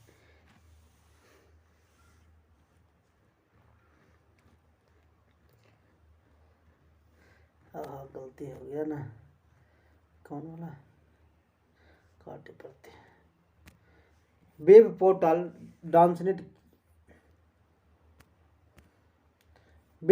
डांसनेट संबंधित है ई एग्रीकल्चर से, यानी भारत सरकार का एग्रीकल्चर से संबंधित एक परियोजना है, जिसमें कृषि की ऑनलाइन सुविधा के लिए राष्ट्रीय सूचना विज्ञान केंद्र का निष्पादित करता है। प्रोजेक्ट लून से संबंधित है। यह एक प्रकार का बेतार संचार प्रौद्योगिकी से क्षेत्र है, संचार प्रौद्योगिकी से संबंधित है। प्रोजेक्ट लून क्या है? यह बेतार प्रौद्योगिकी संचार से संबंधित है। गूगल द्वारा इसे शुरू किया गया। इस परियोजना का लक्ष्य है कि ग्रामीण क्षेत्रों में जाकर के इंटरनेट सेवा को मुहैया कराना। एक प्रकार का बैलून होता है बहुत बड़ा, उसमें हाइड्रोजन गैस भर करके उसको क्या करता है कि ऊपर की ओर छोड़ दिया जाता है, जिससे ग्रामीण क्षेत्रों को क्या होता है, इंटरनेट सेवा मिल जाता है। अगला क्वेश्चन, निम्नलिखित में कौन सा विद्युत चुंबकीय विकिरण टेलीविजन के दूरस्थ नियंत्रण के लिए प्रयोग में लाया जाता है? तो मैंने विद्युत चुंबकीय विकिरण जो है टेलीविजन के लिए किसका प्रयोग लाया जाता है? तो अवरक्त लाया जाता है। किसका लाया जाता है? अवरक्त किरण लाया जाता है। कहता है अवरक्त किरणें ऊष्मीय विकिरण एक प्रकार का है। क्या है? जिस वस्तु पर पड़ती है उसका ताप बढ़ जाता है। अवरक्त किरण क्या है? एक प्रकार का ऊष्मीय विकिरण है। अगर जिस वस्तु पर पड़ेगा उसका ताप क्या होगा? बढ़ जाता है। इसी के कारण इसको कोहरे में फोटोग्राफी करने या रोगियों को सेकाई करने में इसका प्रयोग किया जाता है। फोटोग्राफी या रोगियों को सेकाई करने में इसका प्रयोग किया जाता है।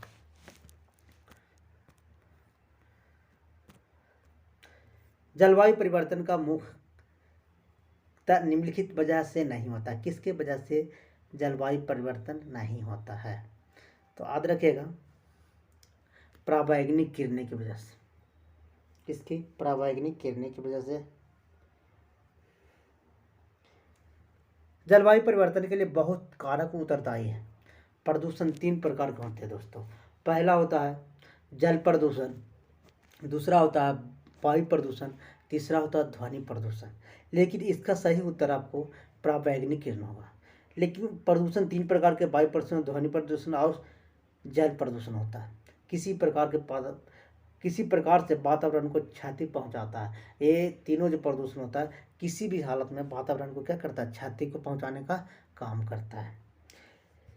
इन प्रदूषणों का कारण है वातावरण में CFC, carbon monoxide, carbon dioxide, methane आदि गैसों को ग्लोबल वार्मिंग के लिए उत्तरदायी माना जाता है। किसका याद रखिएगा? पहला है CFC, दूसरा है कार्बन मोनोऑक्साइड, फिर कार्बन डाइऑक्साइड, फिर मीथेन CH4, ठीक है, फिर मीथेन हो गया। ये सब क्या करता है? ग्लोबल वार्मिंग को भारी क्षति पहुंचाता है। कहा जाता है कि गैस ओजोन परत को नुकसान पहुंचाता है। जो ओजोन का जो परत है उसको क्या करता है? ये नुकसान पहुंचाने का करता है। CFC का एक अणु 1,00,000 अणुओं को नष्ट करता है। ओजोन को 1,00,000 अणुओं को नष्ट करता है। यानी CFC का एक अणु ओजोन परत के 1,00,000 अणुओं को क्या करता है? ये नष्ट कर देता है। याद रखिएगा, CFC का एक अणु ओजोन के 1,00,000 अणुओं को क्या कर देता है? नष्ट कर देता है। निम्नलिखित में कौन सर्वाधिक तापमान ग्लोबल वार्मिंग के लिए उत्तरदायी है? सबसे ज़्यादा उत्तरदायी है तो यह याद रखिएगा दोस्तों, रक्त में हीमोग्लोबिन। रक्त में हीमोग्लोबिन ग्लोबिन ग्लोबल वार्मिंग के लिए अनेक कारक उत्तरदायी होता है, जैसे मीथेन। मीथेन भी उत्तरदायी होता है। वायुमंडल के हरित गृह प्रभाव में वृद्धि करता है। मीथेन जो होता है वायुमंडल के हरित गृह प्रभाव में वृद्धि करता है। इसमें उत्पादन के दो स्रोत हैं। पहला धान के खेत में, दूसरा कोयला के खदान में मीथेन बहुत मात्रा में पाया जाता है। मीथेन का सांद्रण अधिक होने से जलवाष्प में वृद्धि हो जाती है। यानी वायुमंडल में अगर मीथेन अधिक है तो जलवाष्प में क्या हो जाएगा, वृद्धि हो जाएगा। जलवाष्प में क्या हो जाएगा, वृद्धि हो जाएगा। इसी कारण निचले वायुमंडल में धरातल पर वृद्धि होती रहती है। धरातल पर तापमान का क्या होता है, वृद्धि होता था। वायुमंडल में कार्बन डाइऑक्साइड के वृद्धि के कारण निचले वायुमंडल एवं धरातलीय सतह का तापमान में क्या होता है, वृद्धि होती है, जिससे वर्षा तथा मृदा में नमी की कमी से महासागरीय जल की अम्लता में क्या होता है, वृद्धि होती है। अगला क्वेश्चन है दोस्तों,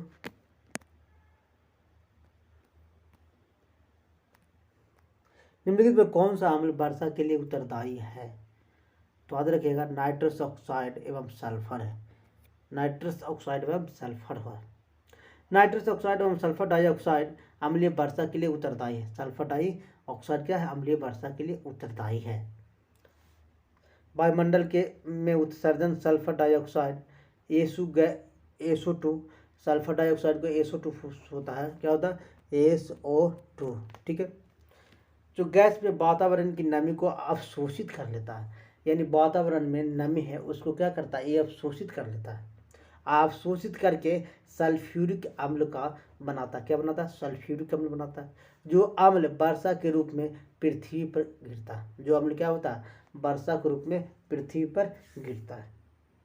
इसी प्रकार नाइट्रोजन ऑक्साइड वायुमंडल की कमी से प्रतिक्रिया करके, वायुमंडल के नमी से प्रतिक्रिया करके नाइट्रिक अम्ल बना लेता है।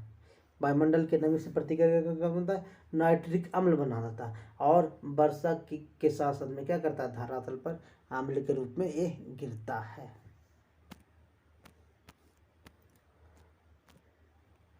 मानव रक्त की श्यानता का कारण क्या है? तो रक्त में प्रोटीन होता है। रक्त में प्रोटीन। रक्त एक प्रकार का तरल संयोजी उत्तक है। क्या है, आप पूछेगा दोस्तों, रक्त एक प्रकार का क्या है, तो तरल संयोजी उत्तक है। रक्त में दो प्रकार के पदार्थ पाए जाते हैं। पहला प्लाज्मा, दूसरा रुधिराणु। पहला प्लाज्मा और दूसरा रुधिराणु। रक्त का लगभग 60% भाग प्लाज्मा होता है। कितना परसेंट भाग, 60% भाग प्लाज्मा होता है, और 40% भाग रुधिराणु होता है। रुधिराणु जो होता है 3 तत्व से बनता है। याद रखिएगा, रुधिराणु कितने तत्व से बनता है, 3 तत्व से बनता है। पहला लाल रक्त कण जिसे RBC कहते हैं, दूसरा श्वेत रक्त कण जिसे WBC कहते हैं, और तीसरा जो है रक्त बिंबाणु या थ्रोम्बोसाइट जिसे हम कह सकते हैं। RBC का कार्य हर कोशिकाओं में ऑक्सीजन पहुंचाना काम होता है। RBC का क्या काम होता है, हर कोशिकाओं में ऑक्सीजन को पहुंचाना काम होता है, एवं कार्बन डाइऑक्साइड को वापस लाना काम होता है। किसका, RBC का काम। RBC का जीवन काल जो होता है 110 से 120 दिन का होता है दोस्तों। WBC का महत्व है शरीर में रोग के संक्रमण को बचाना, यानी शरीर को रोगों से क्या करता है, बचाने का काम करता है WBC। RBC जीवन काल होता है, RBC का जीवन जो काल होता है 24 से 30 घंटे का होता है। कितना, 24 से 30 घंटे का होता है। रक्त बिंबाणु का मुख्य कार्य होता है रक्त के थक्का बनने में मदद करना। किसका, रक्त बिंबाणु का काम होता है रक्त को थक्का बनने में मदद करना।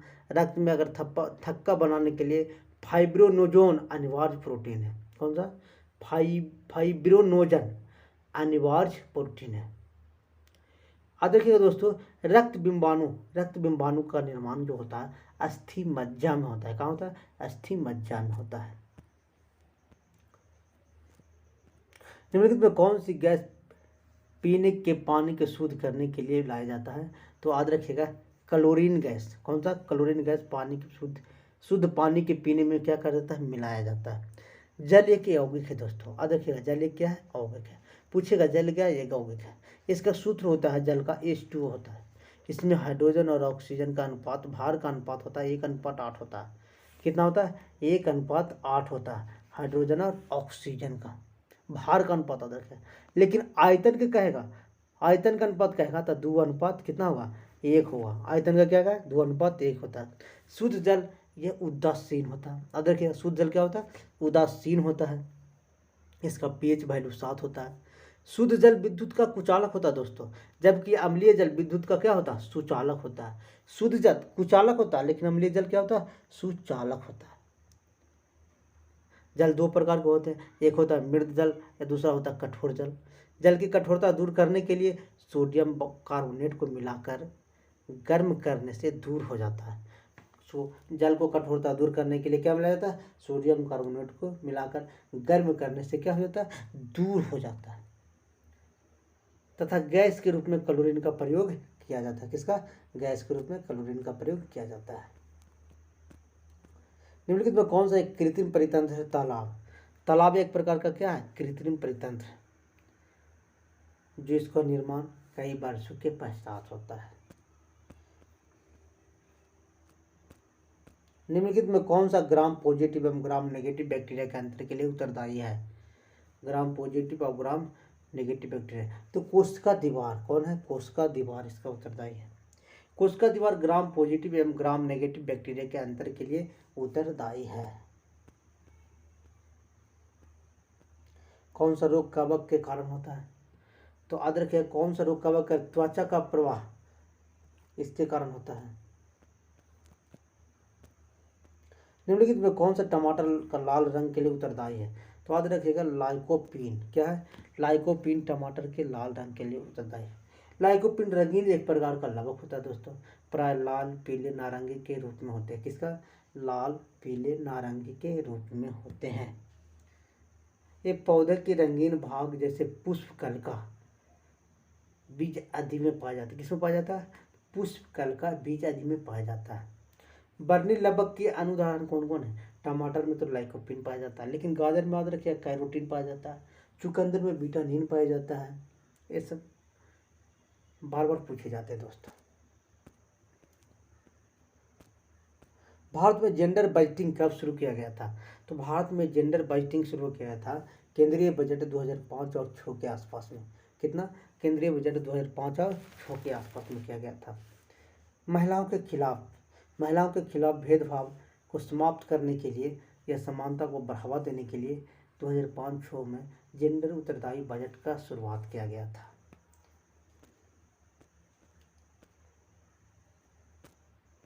पीएम केयर्स कोष के बारे में कौन सा कथन असत्य है? तो याद रखिएगा दोस्तों, कोविड-19 के महामारी जैसी किसी भी तरह का आपातकालीन या संकट से निपटने के प्राथमिक उद्देश्य है ना होता है, इसके लिए एक ट्रस्ट बनाया गया था। उसी ट्रस्ट में पीएम केयर फंड को बताया गया था। तो इसका जो हो जाएगा आंसर ई हो जाएगा। नगद आरक्षित अनुपात को कम करने से अर्थव्यवस्था पर इसका क्या प्रभाव पड़ेगा? तो याद रखिएगा अर्थव्यवस्था पर इसका आंसर होगा दोस्तों तीसरा नंबर। अर्थव्यवस्था में मुद्रा आपूर्ति बढ़ जाएगा। कहा जाता है कि कुल जमा का अनुपात वाणिज्य बैंकों को भारतीय रिजर्व बैंक के पास रखना अनिवार्य होता है। माने जितना जमा पूंजी है उसके अनुसार आरबीआई के पास इसका रखना अनिवार्य होता है, जिसे सीआरआर के रूप में कहा जाता है। सीआरआर अगर कम होने पर निवेश दर में वृद्धि होती है। सीआरआर क्या होता है? कम होने पर निवेश दर में वृद्धि हो जाती है। तो इसका सही उत्तर है सी हो जाएगा। भारत की पहली semi high train Vande Bharat कहाँ से कहाँ चली थी? तो याद रखिएगा वंदे भारत ट्रेन जो है वाराणसी से नई दिल्ली के मध्य चला था। कहाँ? वाराणसी से नई दिल्ली के मध्य चला था। प्रधानमंत्री नरेंद्र मोदी ने 15 फरवरी 2019 को भारत की पहली high speed train Vande Bharat का शुभारंभ किया था। पहली सेमी हाई स्पीड का संचालन वाराणसी से दिल्ली के मध्य 17 फरवरी 2019 को संचालित किया गया था और शुरुआत हुआ था। इसी दिन से व्यवसाय के रूप में इसको चालू किया गया है। भारत का सबसे बड़ा तेल शोधनशाला कहाँ है? तो याद रखिएगा, भारत का सबसे बड़ा तेल शोधनशाला जामनगर में स्थित है। कहाँ? भारत का सबसे बड़ा तेल शोधनशाला जामनगर में। जामनगर रिलायंस इंडस्ट्रीज लिमिटेड की 2 शोधनशाला है। किसका? रिलायंस का 2 शोधनशाला। कौन कौन? जिनकी स्थापना योग 1999 में हुआ था, योग 2008 में हुआ था, जिसका उत्पादन क्षमता योग है 33 lakh million ton metric ton. दूसरा का 35 लाख मीट्रिक टन है।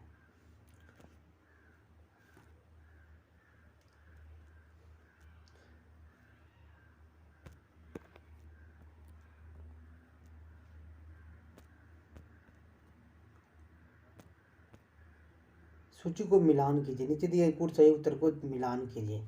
तो देखिए क्या है इसमें कि इंडियन बैंक जो है सार्वजनिक बैंक है। इंडियन बैंक क्या है? सार्वजनिक बैंक है। आईसीआईसीआई बैंक कौन सा है? तो आईसीआईसी बैंक जो है निजी बैंक है। कौन सा? निजी बैंक है।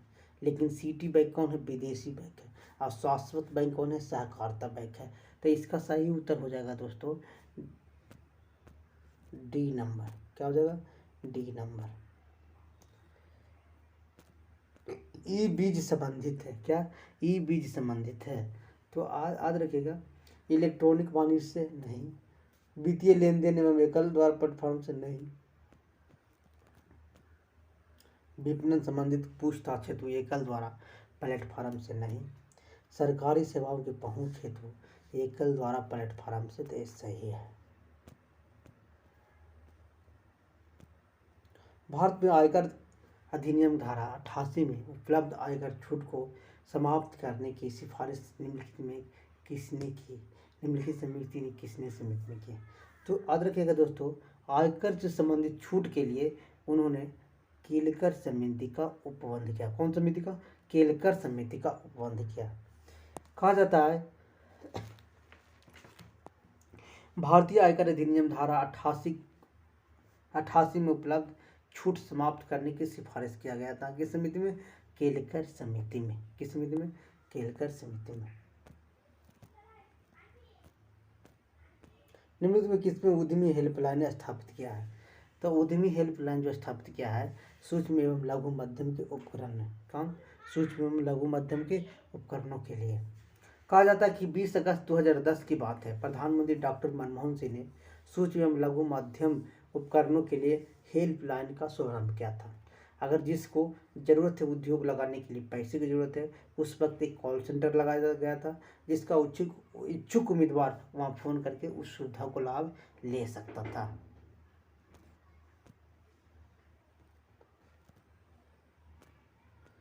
बीएसई ग्रीनेक्स में कितनी कंपनियां सम्मिलित है? बीएसई ग्रीनेक्स में कितनी कंपनियां सम्मिलित है? तो 25 कंपनी सम्मिलित है। कितना? 25 कंपनी सम्मिलित है।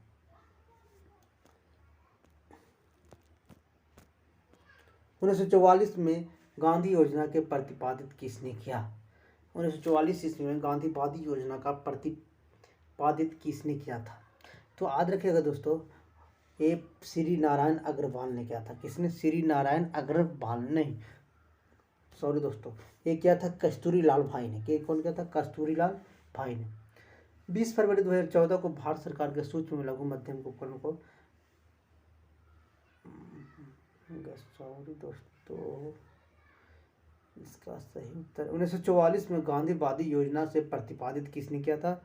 तो ये किया था श्री नारायण अग्रवाल ने। सही था दोस्तों, श्री नारायण अग्रवाल ने किया था।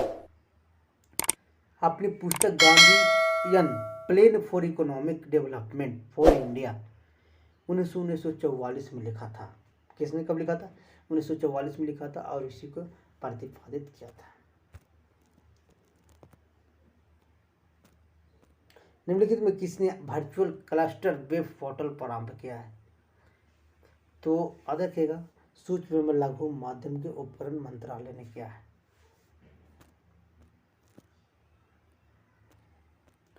अब भारत में तेल की कीमतों का निर्धारण कौन करता है? तो तेल का निर्धारण कौन करता है? तेल कंपनियों ने। कौन करता है? तेल कंपनियों ने करता है। अणुशक्ति विद्युत निगम लिमिटेड एक संयुक्त उपक्रम है। भारतीय परमाणु ऊर्जा निगम, तो किसका ये उपक्रम है? तो याद रखिएगा दोस्तों, ये एनटीपीसी का है। किसका? एनटीपीसी का, एनटीपीसी का। कहा जाता है कि अणुशक्ति विद्युत निगम लिमिटेड भारतीय परमाणु ऊर्जा निगम और राष्ट्रीय ताप विद्युत एनटीपीसी का एक संयुक्त उपक्रम है।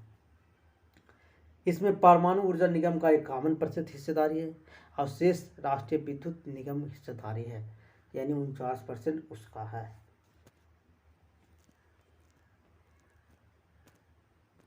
निम्नलिखित में कौन फसल न्यूनतम समर्थन मूल्य का निर्धारण संबंधी प्रस्तुत करता है? तो याद रखिएगा इसका कृषि लागत एवं कृषि कीमत।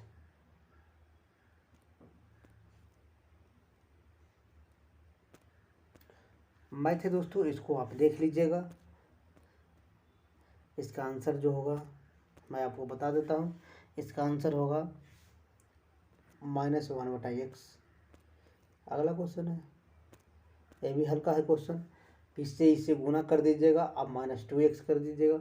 आज 13 से इससे घटा कर बराबर कर दीजिएगा, ऊपर नीचे गुना कर दीजिएगा दोस्तों। तो आपका आंसर कितना हो जाएगा?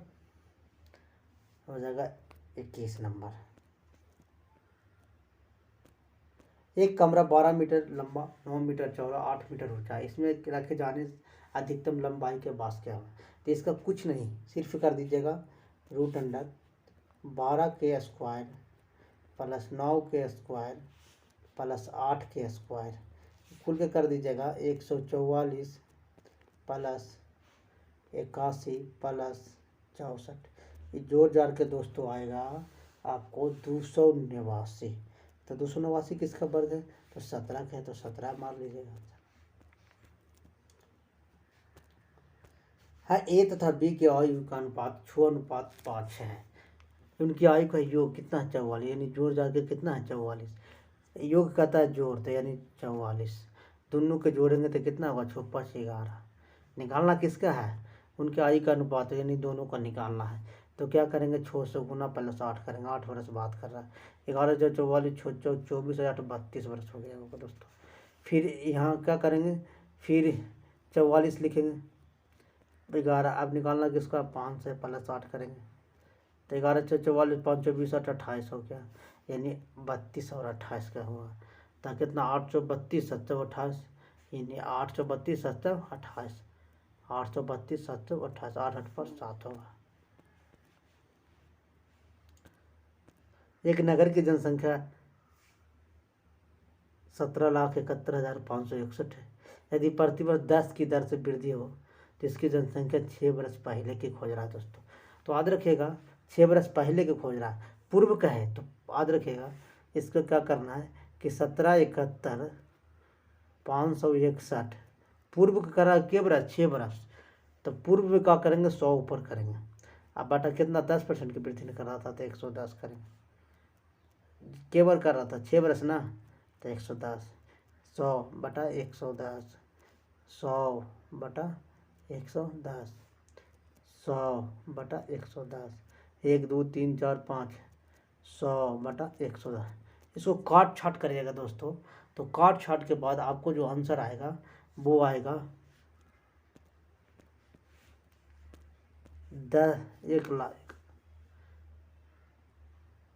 10 लाख के आसपास में आंसर इसका आएगा, डी नंबर। निम्नलिखित अज्ञात संख्याओं को चुनना है। 1 4 13 40। अब यहाँ है तो 1 गुने 3 करिएगा 3, अब प्लस 1 कितना होगा? 4 होगा। तो 1 गुने 3 प्लस 1 तो कितना? 4 हो जाएगा। फिर करिएगा 4 गुने 3 प्लस 1, 4 3 12 1 13 हो गया। फिर 40 गुने 3 प्लस 1, तो 120 और 121 हो जाएगा।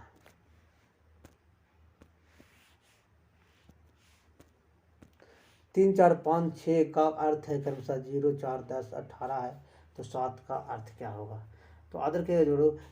3 का क्या लिखा है? 0 लिखा है। 4 का क्या लिखा है? 4 गुने 1 लिखा है। 5 के क्या? 5 गुने 10 लिखा है। 6 का कितना क्या? 6 गुने 3 क्या है? 18। तो 7 का क्या? 7 21। 6 के 3 किया है तो 7 का क्या करेंगे, 4 करेंगे। 1 2 3 और 4 10 7 28 आंसर हो जाएगा दोस्तों। अगला, किसी वर्ग की परिमिति 48 मीटर है तो क्षेत्रफल क्या है। तो याद रखिएगा, वर्ग इस तरह से होता है, इसका परिमिति का मतलब चारों भुजाओं का जोड़, यानी 4 भुजा है तो 4 भुजा बराबर कितना दे ले, 48 दे ले, यानी ए होगा कितना हुआ, 12 चौक 48, ए बराबर कितना हुआ 12। तो क्षेत्रफल क्या हो जाएगा, तो वर्ग का क्षेत्रफल बराबर होता है भुजा का स्क्वायर, यानी 12 का स्क्वायर करेंगे तो कितना हो जाएगा 144 हो जाएगा। आंसर ए नंबर, आंसर कौन हो जाएगा, ए नंबर हो जाएगा, आंसर ए नंबर हो जाएगा। अगला, एक व्यक्ति 650 रुपये में 2 कमीज खरीदता है, एक पर 7% लाभ, दूसरे पर 6% हानि, यानी एगो पर 107 रुपया, एगो पर कितना 6% हानि, 94 रुपया। अब ये है, दोनों पर निकाल लीजिएगा दोस्तों, 650 का 107 गुने 100, फिर एगो का निकालिएगा 650 का 96 गुने 100, दोनों को निकाल जाएगा। इसका सही उत्तर होगा दोस्तों, सही उत्तर आपको मिलेगा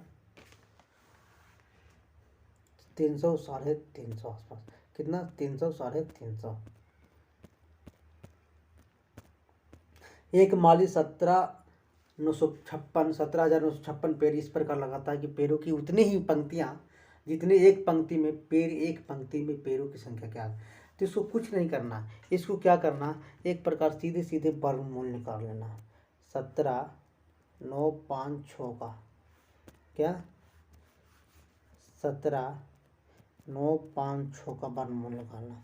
तो वर्गमूल आप निकालिएगा तो इसका सही उत्तर मायने आएगा दोस्तों, इसका सही उत्तर आएगा 134, या 134 करिएगा होना, 4 4 16, 134 के 34 गुना करिएगा तो हो जाएगा। अगला क्वेश्चन है दोस्तों, बिहार स्पेशल आ गया। 15वें वित्त आयोग की सिफारिश पर केंद्रीय कर विभाज्य पूल में बिहार का हिस्सेदारी कितना है। तो याद रखिएगा दोस्तों, बिहार का हिस्सेदारी 10.6% है, कितना 10.606% है।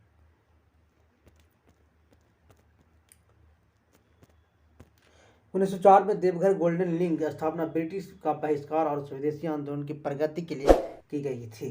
तो कहाँ किया गया था, 1904 में देवघर में गोल्डन लिंक की स्थापना और ब्रिटिश का बहिष्कार और स्वदेशी आंदोलन की प्रगति के लिए कहाँ किया गया था। तो याद रखिएगा, ये किया गया था देवघर में, यदि यहाँ इसका आंसर सही हो जाएगा दोस्तों, बिहार में किया गया था। कहाँ गया था, बिहार में। गोल्डन लिंक विदेशी वस्तुओं को बहिष्कार और स्वदेशी आंदोलन के लिए काम करती थी। इसकी स्थापना 1904 में हुआ था। कब हुआ था, 1904 में इसका स्थापना होगा था।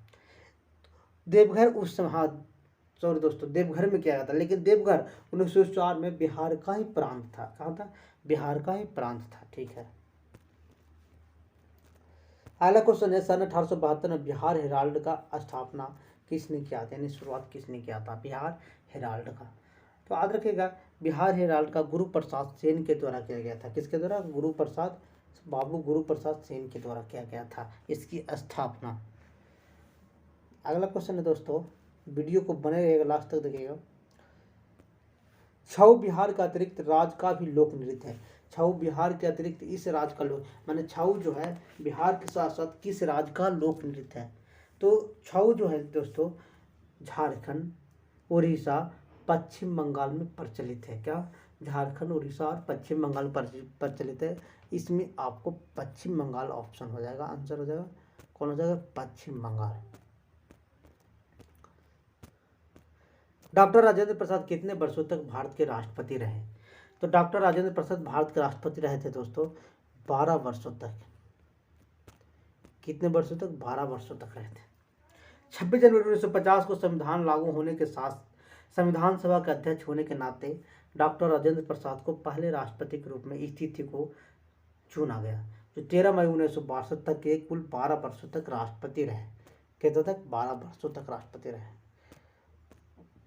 लेखिका का जन्म बिहार में हुआ था। तो याद रखिएगा, फणीश्वर नाथ रेणु का जन्म कहाँ हुआ था, बिहार में हुआ था। हिंदी कला के साहित्य में आंचलिक कथाओं का महान रचनाकार थे बिहार, इनका जन्म पूर्णिमा जिले में हुआ था। कौन जिला? पूर्णिया जिले में हुआ था बिहार के।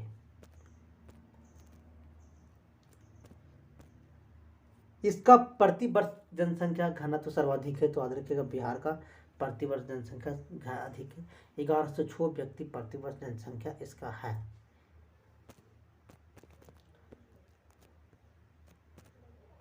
देश में जनसंख्या के संदर्भ में बिहार के राज्य का स्थान 2011 के जनगणना के अनुसार क्या है? तो इसका जो है दोस्तों तृतीय है। कौन सा? तृतीय है। उत्तर प्रदेश का जो जनसंख्या था 19,98,12,341। महाराष्ट्र का जनसंख्या था 11,23,34,333। बिहार का जनसंख्या था 10,40,99,492।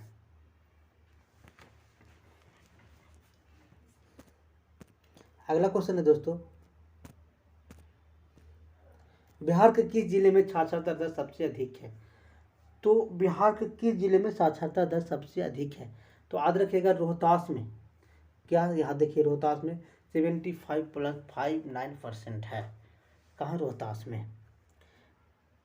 जिसमें से भागलपुर का जो साक्षरता दर है 63.4% है।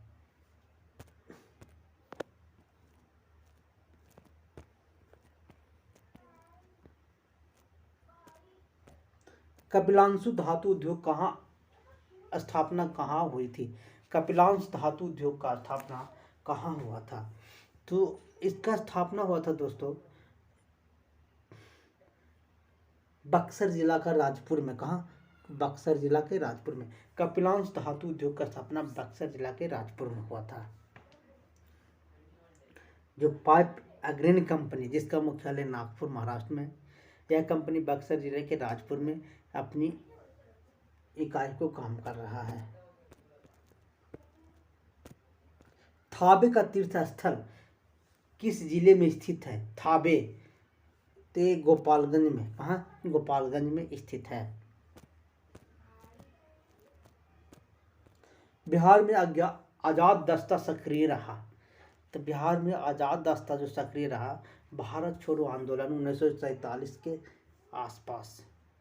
कब? भारत छोड़ो आंदोलन, सॉरी दोस्तों, 1942 के आसपास, 47 नहीं 42 के आसपास। कांग्रेस सोशलिस्ट पार्टी का प्रथम अधिवेशन 1934 में कहाँ हुआ था? कांग्रेस सोशलिस्ट पार्टी का प्रथम अधिवेशन 1934 में कहाँ हुआ था? तो ये हुआ था दोस्तों पटना में हुआ था। कहाँ हुआ था? पटना में। 17 मई 1934 को आयोजित हुआ था। मुस्लिम लीग का प्रत्यक्ष कार्यवाही दिवस क्या है? किस दिन? तो इसका सही उत्तर हो जाएगा 16 अगस्त 1946 को। क्या? 16 अगस्त को प्रत्यक्ष कार्यवाही दिवस का रूप में मनाया जाता है। यानी पूरी तरह से हड़ताल कर दिया था। अंग्रेजी शासन के दौरान बिहार में अनेक भागों में गौ रक्षा हेतु गौरक्षणी सभाएं कब स्थापित किया था? मैंने अंग्रेजी शासन के दौरान बिहार में अनेक भागों में गौ रक्षा हेतु गौरक्षणी सभा कब स्थापित किया गया था? तो स्थापित किया था 1893 ईस्वी में। कब किया गया था स्थापित? 1893। तो थैंक यू दोस्तों। अगर मेरा वीडियो अच्छा लगे तो लाइक शेयर सब्सक्राइब जरूर करिएगा। Thank you.